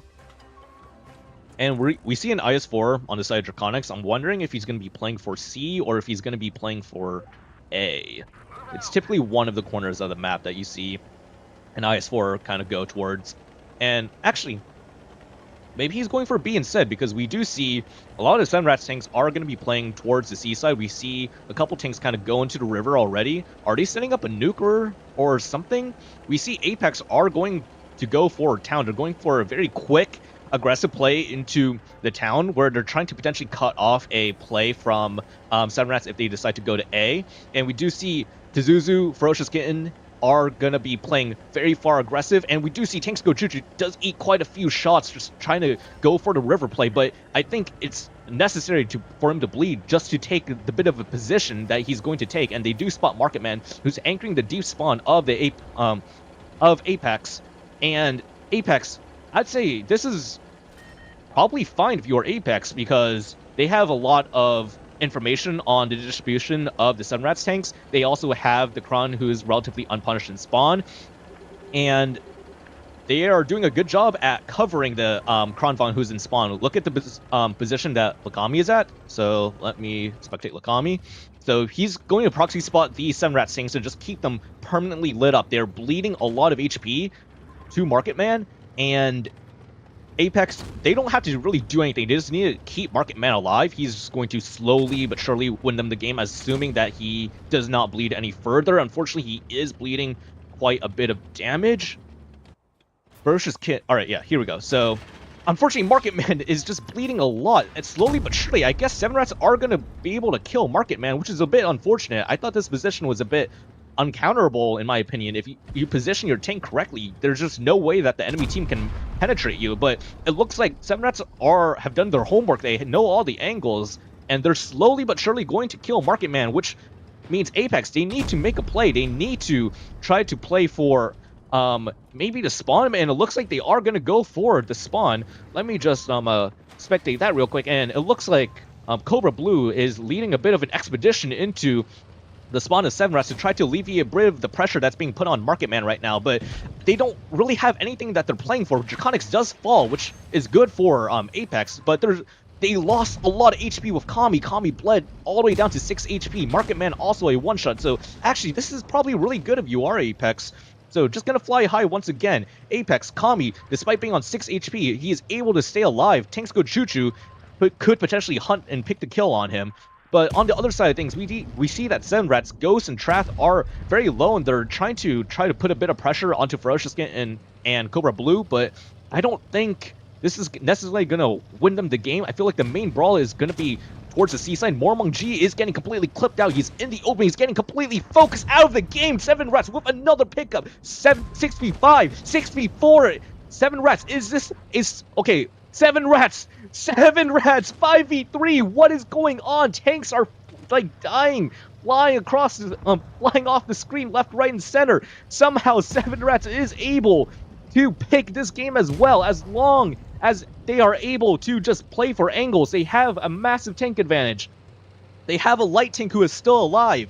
They have a Ho-Ri who is full HP, as long as they are able to just leverage these tanks, play off of angles, play for information. They will win this game, and it will be 3-0 lead for Seven Rats. Seven Rats, please finish this game and get the sweep on Apex. I know you guys can do it. We see the Hori take a very wide angle, but I feel like if you are the Hori, just play aggressive. You are a Hori. You have all the HP in the game. Just go. Just drive and ghost. All you have to do is hold your position. Just have Trath cover you, and you will be fine. We see the Hori now playing aggressive. Hori, one of the few tanks remaining in the game with reactive armor, and it's going to be very useful, especially against this Kron. Ooh, Ferocious Puppy looking forward to pick on Trath in this deep spawn, but Trath playing a very smart angle. He's so far back. He's very safe, and Ghost putting in a very good couple of shots into Zuzu. Trath also clipping him out. 7 rats in the ascendancy. All they have to do is pick up one of these kills. Just one kill. Zuzu looks like he is going to try to pick up Ghost. Trath puts in a shot. Does Trath put in the kill? He does put in the kill. 7 rats, 3v1. Hori, does he pick up the kill on Ferocious Puppy? Ferocious Puppy is just holding his shot, just waiting for the Vickers to peek. He does get the pick, but he dies. 7 rats. 3-0 up against APX.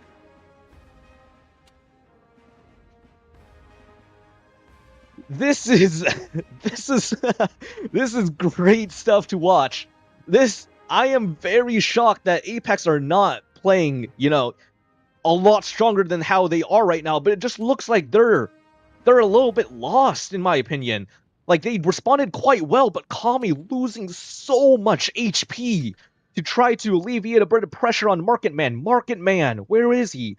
He was putting in a lot of good shots, but I feel like peeking was not the correct play. He should have been playing quite conservatively. Just try to angle his tank around the rock, up the rock, do whatever you can to hide as much as your tank as possible, because that tank that's in the corner is not meant to do damage. You are meant to anchor. You are meant to deny any play from the enemy team to go into spawn, but instead he was peeking for shots, and he just got himself slowly bled down to a one-shot, which forced Apex's hand. They had to make a desperate play.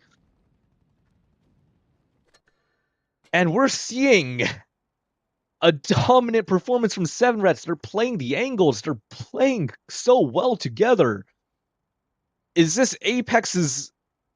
Will Apex force game 5? Will they start a reverse sweep here? I'm not sure, but we'll see, especially considering the fact that now they're on the good spawn of Oasis. Surely they're able to cook something up. So we're going to see Triple Cron against Triple Cron as well on the side of Apex. We see, not Triple Cron, Quadruple Cron on the side of 7 rats versus 3 Crons on Apex's side. We see 2 116s. We see a Vickers on 7 rats side, and then we also see a bit of a heavier lineup, I will say, from Apex, which makes me think that they're going to be playing towards town again with the double Felices. And we'll see if this works out for them or not. In the previous game, we saw them play quite aggressive with their concepts because of the speed of the concept, and they were trying to potentially catch out 7 rats if they were trying to play for A. But that didn't really work out for Apex, and they just lost control of their spawn in a sense, because they gave up the entirety of the riverbed. Even though the 7 rats tanks from last game were bleeding quite a bit in the riverbed, they were altogether pretty safe, kind of unpunished going into that, I'd say. And we do see Apex going a bit strong into the town. We do see the light tanks light each other up. Do they put in shots into each other? Ferocious Kin gets set on fire. That is not what you want to see, especially in a potential game-deciding matchup here, or set-deciding matchup here. Ferocious Cannon is already down one shot against the light tank. He potentially could. He does not get punished, which is very fortunate for Ferocious Kin. Zuzu is playing a bit of a precarious position, but we do see the Apex Felices were lined up for a bit of a shootout on the 7 rats tanks in the town, but I just want to pay attention to Zuzu really quick. This position is not safe, as you can see from the flying shell from Draconics. Despite there being a rock there, you can get crossfired from town, and Zuzu, with good judgment on his end, is able to run out before, Ghost and Senpai and maybe Draconics from town are able to crossfire him out to death and just give 7 rats an immediate tank advantage. But I will say that already 7 rats are in the ascendancy. They're up on caps, and I would argue, despite being down on HP overall, just having these early shots into Ferocious Kitten makes them a lot less effective as a light tank, and getting a lot of shots into well, at least one shot into the Zuzu, just made him panic, give up a lot of ground on the seaside. So now Seven Rats, they have control, I'd say, over the seaside of the map for now. And we do see a bit of an interesting setup where we see two 116s on the side of Seven Rats are kind of hiding in the riverbed, trying to anticipate a potential play from Apex where they send tanks through the river, or maybe they're trying to do a river rush themselves, even though they are the ones who have to receive the push because they're up on cap. But I will say that this river position is, I'd say, easily spotted if the light tank plays with a bit of balls and just spots in this bush. But we do see on the other end, Trath eating just a bit of HE, which is okay in the grand scheme of things, from Market Man. Market Man bleeding quite a bit. Apex now have lost the HP advantage that they had, but they are making a bit of an interesting play onto B where they're double step or triple stepping it. Double Felice is hiding the light tank, but the light tank may get shot up by the 116s. Unfortunately, he had timing on that. The 116s are able to kind of get out, and Ferocious Puppy does look like he's going to go for a couple shots on Draconics, which I don't think is necessarily the best play to make, but he is putting in very effective shots. He is bleeding out these two 116s, but he's eating a lot of punish for it. The light tank in the corner of the map, able to put in shots from the corner where we saw Market Man into B, and we see tanks go choo-choo. It's going to pick up Ferocious Puppy. First blood goes to Seven Rats. Seven Rats in the ascendancy, despite losing, I'd say the cap lead, because they're down on one single cap, like one whole cap. Apex is double caps. Seven Rats is only one, so despite it being 7v6, I'd say Seven Rats, they need to try to figure out a play, potentially to make on A side, maybe move Trath up a bit, or maybe they need to play for, yeah, I think the game-winning play for Seven Rats is if they play up on A and try to go for Kami, but unfortunately, Tanks Go Choo Choo gets completely bombed. Tanks Go Choo Choo unfortunately loses so much HP on that crossing. I think Apex is going to win this game off of that alone because they don't really have too many options. These two 116s in the riverbed are too low to do anything really, and Apex are going to go for a bit of a counter push on the A side. So, but Trath putting in some really good shots into Kami. Kami potentially being a future pickup for the Seven Rats team. It's 940 points. If Seven Rats are going to try to win this game, complete the sweep, and Ferocious does he get tracked? No, he doesn't. Okay. That was a very close game. Apex almost losing that game. Apex somehow able to survive, force a game 5. Seven Rats unable to complete the sweep. That's okay. Apex are in such a tough situation, but at least with that one victory, maybe their VC is a bit more reinvigorated right now. Maybe they're like, all right, boys, let's try to finish the reverse sweep. We can do this, you know? And I'm all for it, honestly. If I see a reverse sweep here, that's content right there. And just seeing seeing by the way that they're playing a bit more methodical now, sending both Felices into the B cap to try to cover for the light tank capping. I think that's a pretty smart play. It's just that I feel like it would have been far more punished had the two 116s on the side of Seven Rats been a lot faster on the response. They could have caught up the light tank completely, just killed them right there and then. So a lot of these games are going to be great for the strat sketch analysis. I'm really excited to run through these games for y'all. Just checking up on the YouTube chat, work ethic. Someone once told me that in NA, top teams aren't defined by whether they can make better plays, but just make less mistakes.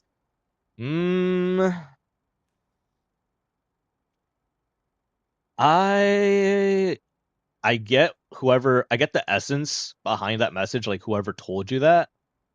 It's just that I feel like at the top level, especially, no, well, not just NA, I feel like for a lot of servers, a top 4 player, or even like a top 1/2 player versus like, a bottom top 4 player, they're a lot faster with finding angles. They're a lot faster at seeing plays that, a lower, like, tiered, like, top 4 player can. There's a lot, like one of the best players in the game can kind of see how a game will play out and know how to position themselves in the best possible way to win a game, if that makes any sense. Like, I can elaborate a bit more about that later. if you want, but just like keep typing, keep talking, keep the conversation going before I forget about it. Anyways, we're gonna see Winter Mall, which got a bit of a rework in terms of the map design. There's a lot more elevation now, especially on the seaside of the map. And we're actually going to see Apex go for a bit of a strong A play, which I think is a bit interesting. This T-22 is potentially going to get caught out if he doesn't go to the safe house, which he is going to go for the safe house. He does get spotted. He knows that Ferocious Kitten is going to be playing to spot him. And we do see the IS-4s on the side of Seven Rats are going to be playing towards the A side as well. And if these IS-4s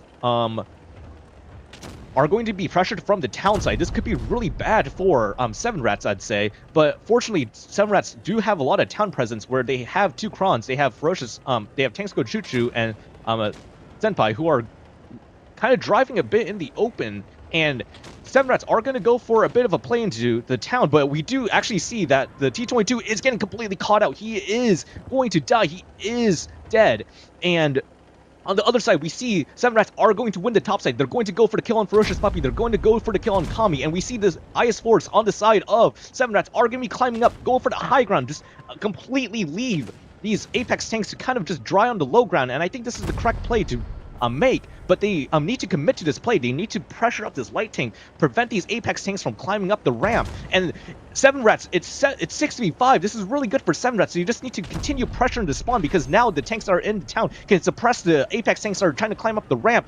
But Cobra Blue making a really good play, getting a bit of a counter angle on Senpai, and he might actually pick up this Kronvong, which would be really good for Apex. But unfortunately, he isn't able to get the shot. Draconics is going to probably fall very soon, potentially to the light tank.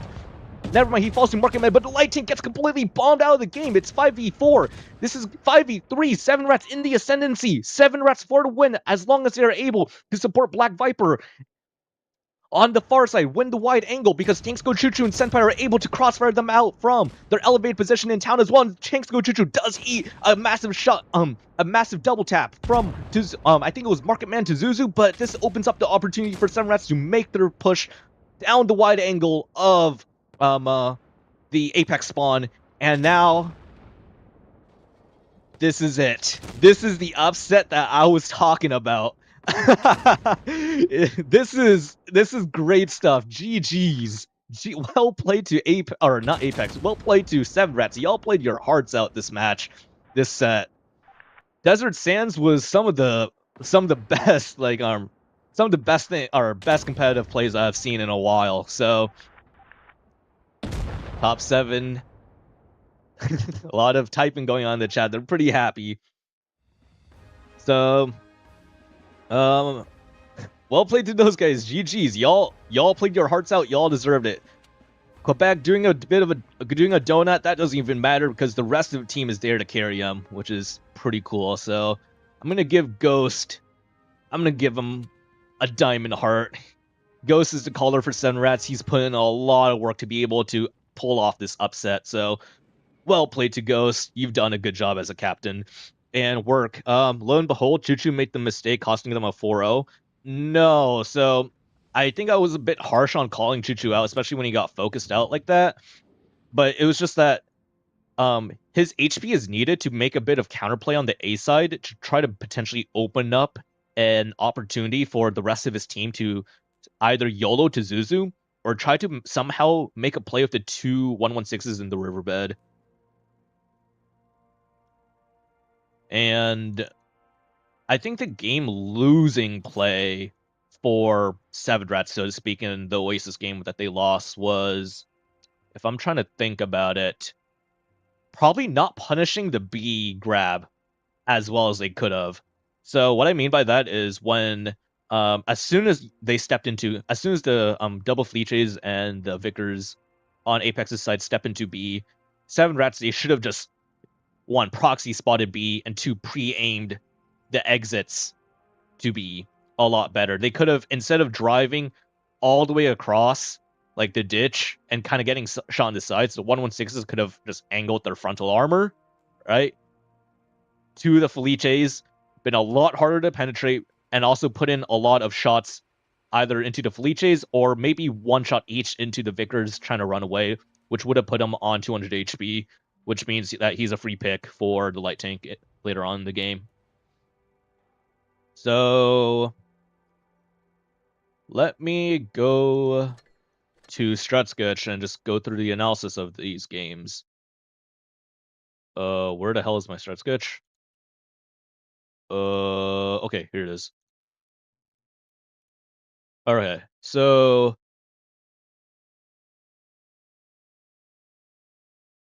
hold on. What was the first map? It was Desert Sands, right?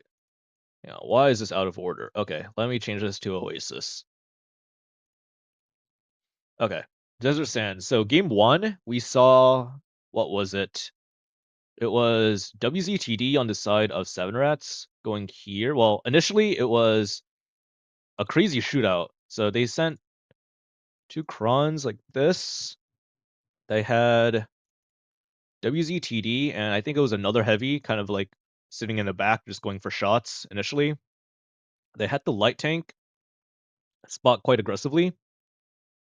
Forget which bush he was. I want to say it was like here. And then they had, what was it? I think it was like a heavy, or maybe it was all their tanks, I want to say. Just like sitting on the rails, just like pre-aiming. No, it was one guy here. So 1, 2, 3, 4, 5, 6, and then 7. I'll just put the guy on C because I don't remember, but he grabbed C at some point. So this was the 7 rat setup. And then for the Apex setup, they had, was a guy here, one guy here, and then forget where else did they have tanks. Jeez. Yeah, geez, I forgot. But they definitely had a bunch of tanks crossing. I'm just gonna put like the tanks here, like tanks here, tanks here. We got here 1, 2, 3, 4, 5, 6. Last guy, I'm just gonna put him in the back. Okay, it doesn't really matter too much about this, but basically, Seven Rats got a really good shootout on this crossing because they had a light tank to like who was able to just spot it. Let me change the color of the arrows because it's annoying me. So Seven Rats got a lot of vision off their light tank. They leveraged it, and they were able to put a really good shootout and bled Apex, two of Apex's heavies by basically half HP. And then what eventually happened is Seven Rats decided to go for a rotation, and they actually pushed the plane. And Apex, despite having the positional advantage, right? Despite having the positional advantage, they just got really scared. They got cold feet and they completely backed off. And it got to a point where it was just like a lot of tanks just kind of sitting in like the Apex spawn. So let me move tanks around. It was just something like this. And Seven Rats, they had the balls to just push right into it, which I thought was a bit of they were playing a bit too fast, in my opinion. They could have like tried to play for a bit more map, try to tie the noose around Apex a bit more. I think Apex had like a guy here, then a guy here. Light Tank was 1v1ing this guy. This guy was being 1v1'd. Yeah, so it was like it was basically like 5v5 over here, and then two separate 1v1s over here. And what eventually happened is tanks were being traded in this brawl over here, and Seven Rats did seem down, but this WZ was able to put in a lot of very effective shots. He put in at least one HE shell into, I think it was like a Kronvong, and I just feel like the WZ single-handedly won Seven Rats this brawl on this side. And on the other side, we saw, I think it was Ghost win his 1v1 against this guy. So Seven Rats, they won most of their brawls, and it ended up being like, I think it was a 3v2. And then Light Tank, he can just obviously run away, which he did. He 1v1 Kami into Felice, and this was basically one for Seven Rats because they actually had cap advantage as well because they capped C, and then they still make the rotation play to grab A, and I'm not sure why. Again, Apex back down. I think that was the game losing play. They could have reinforced the plane a bit more, despite being playing a bit split. So let me get all the tanks back. So what I mean by that is, let's see how far back I can push this. So here, as long as these crons just cover the one cron who's low HP here. You can reinforce the plane a bit more, right? You can reinforce the plane a bit more, and then you can open up a new angle like this, where you just have like a guy or maybe two guys just playing like this, opening up a bit of crossfire on this guy, and then eventually you can be the ones to repush yourself once you make them, push out of their dug in positions. If they are like kind of sitting here, they'd have to cross like back up all the way, just get shot up for it. And I think that's probably winning if Apex just held their ground, tried to reposition their tanks a bit. Or they could reinforce, but they don't necessarily have to make this middle play. They could play a bit slower, just like weigh out the options. If this guy does get jumped by, say, a guy in town or something, this guy can then jump this guy, and it can then be like a 2v1, which would force these guys to push into your hold, which would be good for Apex. But all things considered, I think Apex played very scared this game, which is kind of why they lost. So next game, was what was it? Oh, yes, yeah. So I don't remember the exact initial strategy for actually, let me try my best to remember. I could obviously pull up my stream just to check it out, but I'm trying to like challenge my memory right now. So if I remember correctly, there was one guy here. I think it was Kami. They had what else did they have? They had a guy here. A lot of guys here like this. One, two, three, four, five, six. I think they played 7 heavies, so let's just say they played something like this. And then for the 7 rat side, yeah, I remember now. Yeah. So they had a play like this. They had a T-22 who went on an interesting spotting run. So the T-22, if I remember the pathing correctly, kind of drove like this, boom, boom, and boom, which is one of the weirdest spotting runs I've ever seen. I mean, it made sense you know, up till like here because this cron got spawned on the medium side, so this T-22 is trying to not get nuked out of oblivion. So, but going like this, like, eh, okay, I guess it's okay of a route. Anyways, that. Oh yes, and then they had two tanks on the rails, if I remember. Yeah. So what eventually happened is that I think it was Ghost was able to cap B, T-22 was able to cap C, and Seven Rats they have a really strong hold, and Ghost was able to get to this position here, I think, and he lit up Kami.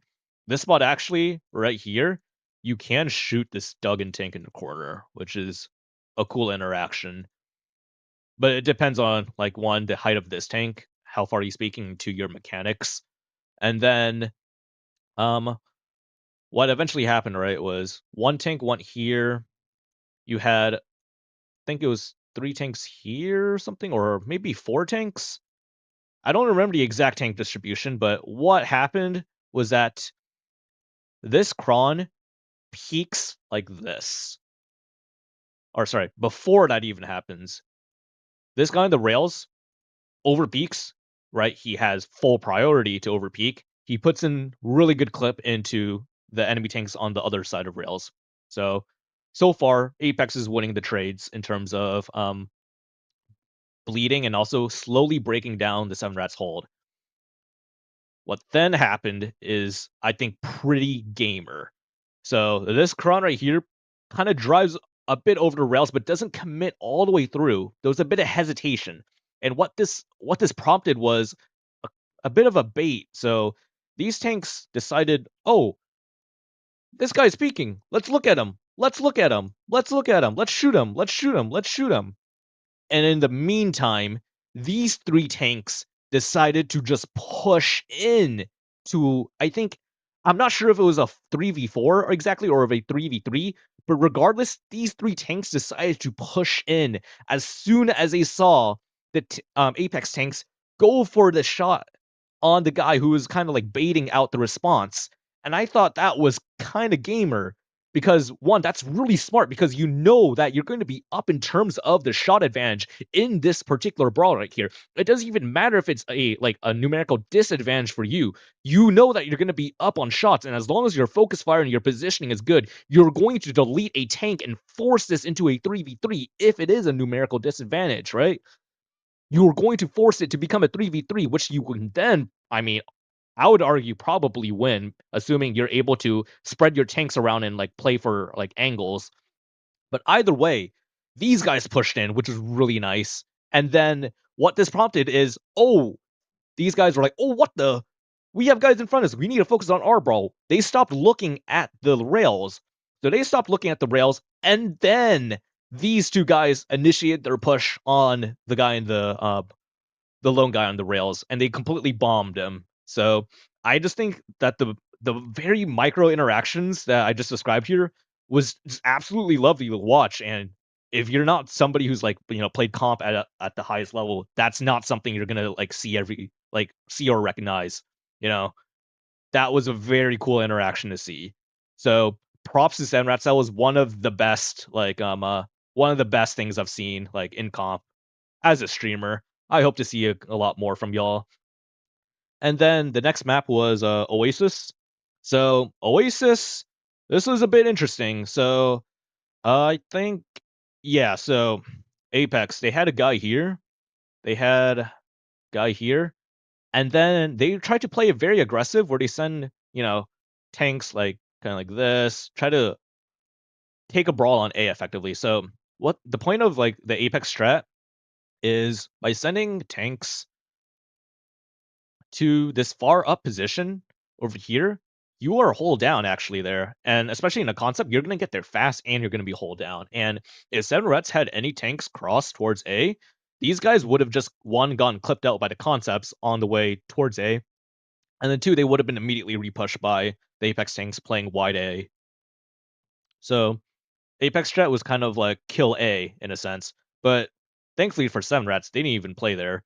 So think how Seven Rats played. Yeah, they had tanks like this. They had a Hori who was, I want to say he was here or maybe further back. I don't remember. I'm just gonna put him in the far corner of the map because I honestly don't remember. Um, they had a light tank if I remember correctly. Let's just say he's like chilling somewhere on seaside, and then I don't remember where the other tanks were um uh for Seven Rats, but there's 5 tanks on the board right now. Let's just slap 2 heavies on C, just for the sake of my analysis. So what happened is market. So there's a couple ways to play this spot. The first way is to play it how market played, where you're peeking for information and for shots, and you're being effective at bleeding these tanks in the river. At some point, these tanks are going to be, you know, they're going to have an angle on you at some point. Bleeding is going to be inevitable if you are peeking for shots. The second way to play the spot is to try to wedge your tank in such a way that you will not have shots on the enemy, but the enemy are just not going to be able to penetrate you whatsoever. That's the second way to play this spot. And for unfortunately for Market, he played it the first way and not the safer way. And I will say like the safer way, right? Like sure you're not being effective, but at least you're not throwing your tank away.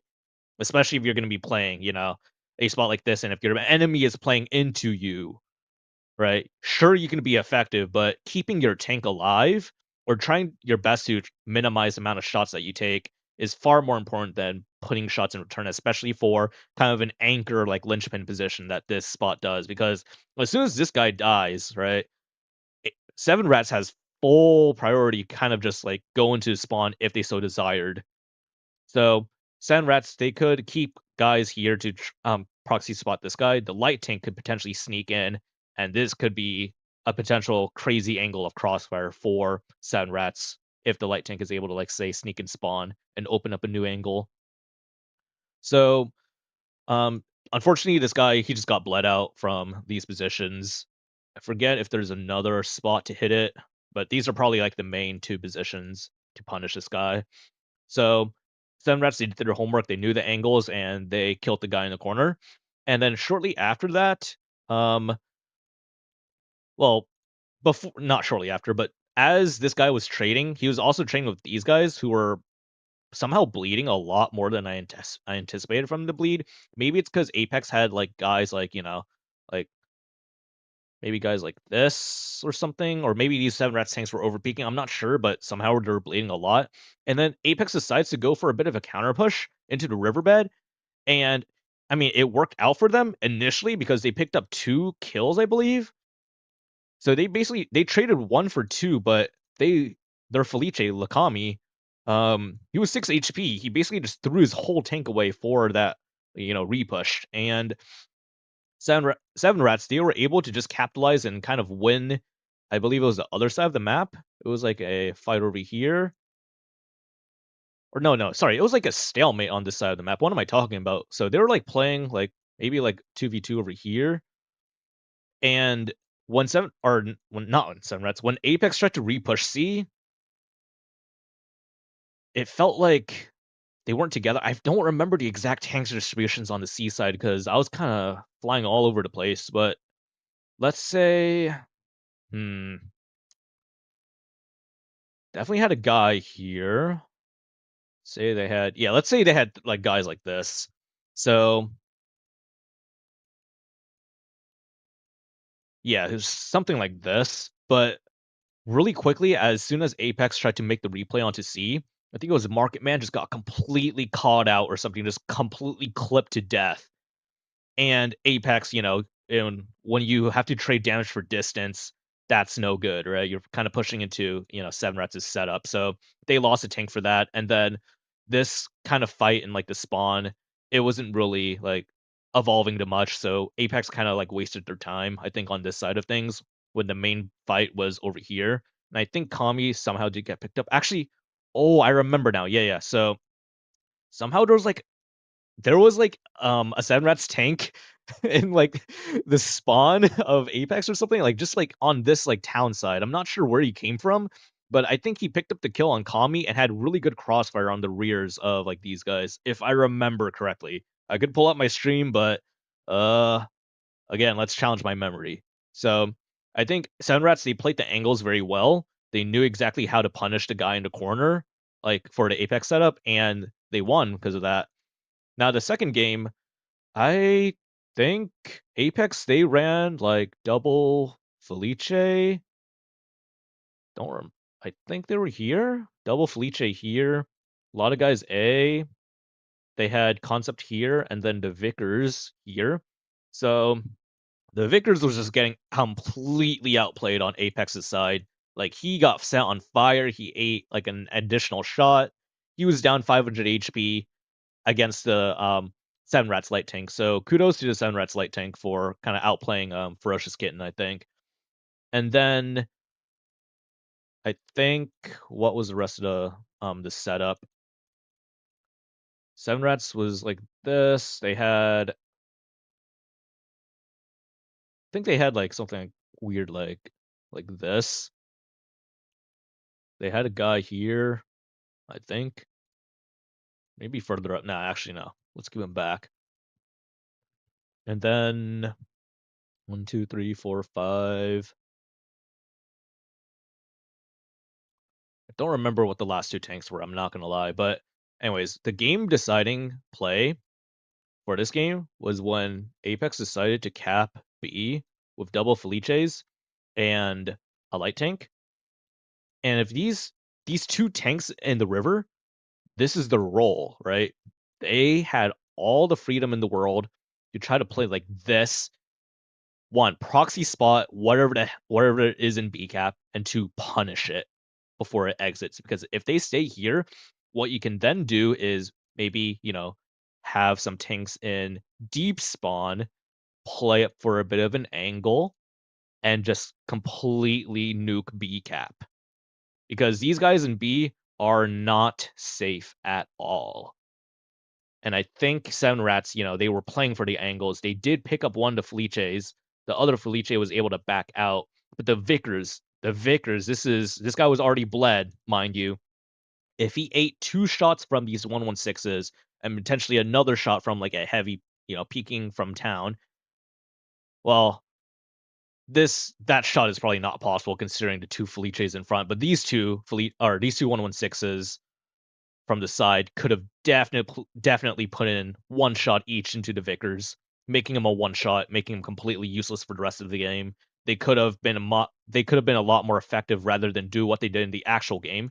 And in the actual game, what they did was they drove past for some reason. They drove past and they gave free side shots for the Felices on the Apex team to just completely farm. I think it was Ferocious Puppy. He basically put in a full clip worth of damage into these two 116s, and I would argue that even though he died into B cap, he did his job. He capped B, he put in his full clips worth of damage, and he made both of these guys such low HP that they were completely ineffective in the end game because in the end game, Apex was up double caps. They needed somebody to potentially stop B if they wanted to have a chance of stalling the game and winning the game, but unfortunately, these two 116s were just both really low. If they tried to step into B, Kami, who is, relatively healthy and with a full clip, could just kill both of them in B.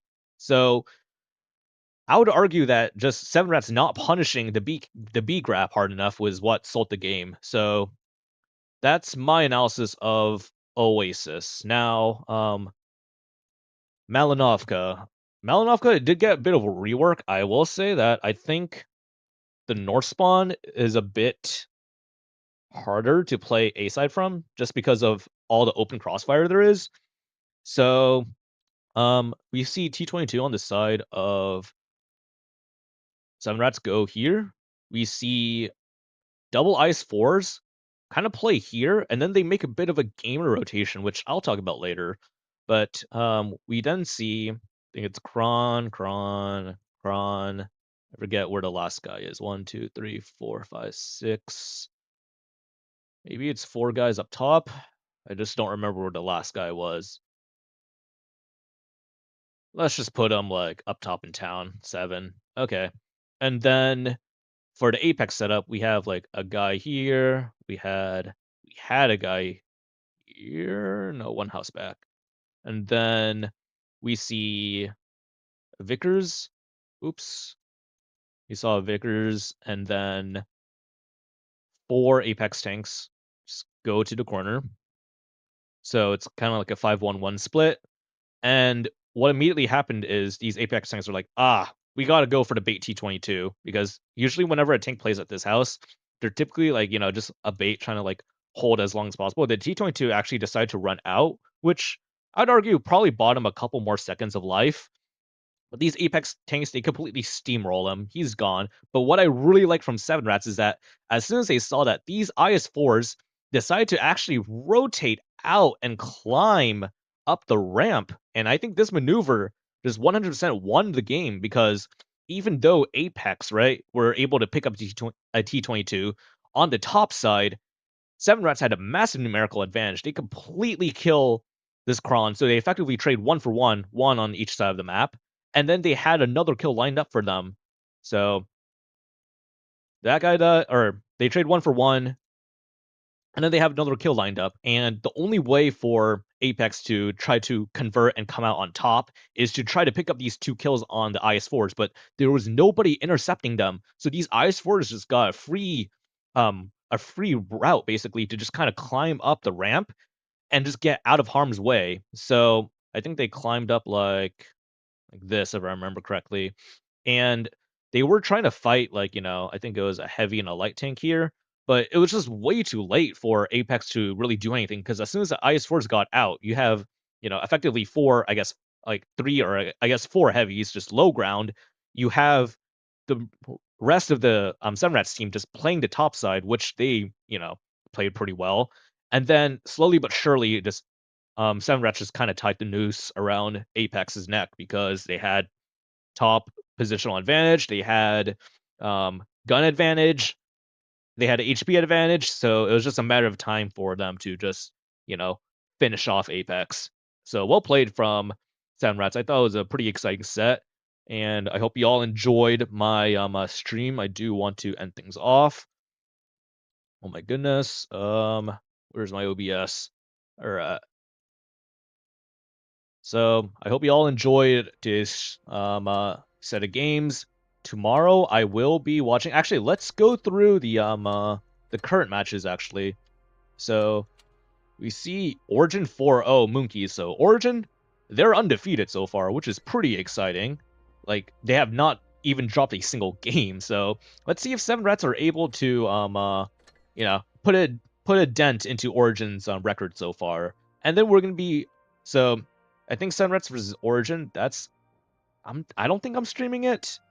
I think I'm gonna be streaming what is it? GG versus Metro, I think. And then I will be streaming, I guess, the highlight of tomorrow's set of games, which will be Origin Oblivion. So definitely stay tuned for that. We got a pretty spicy set of maps actually for that matchup. So I'm excited to see if we could potentially see a tiebreak against these two teams. These are, I'd say, the number one, number two teams. Not sure which order they'd be in, but we'll see. And then already know the 7 red score. Oblivion, who did they play? Who did they beat? Because they're up 2 points right now.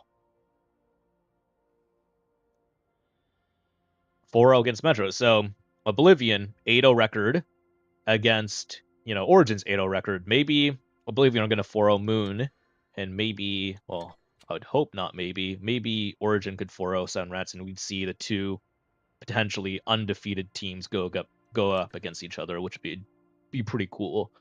So let's check out the rest of the sets. GG 4-0 rejects. Okay, that's not what I was expecting. I thought this would have been a much closer set, but I guess not. So rejects looks like they're 0-8 right now in terms of the score.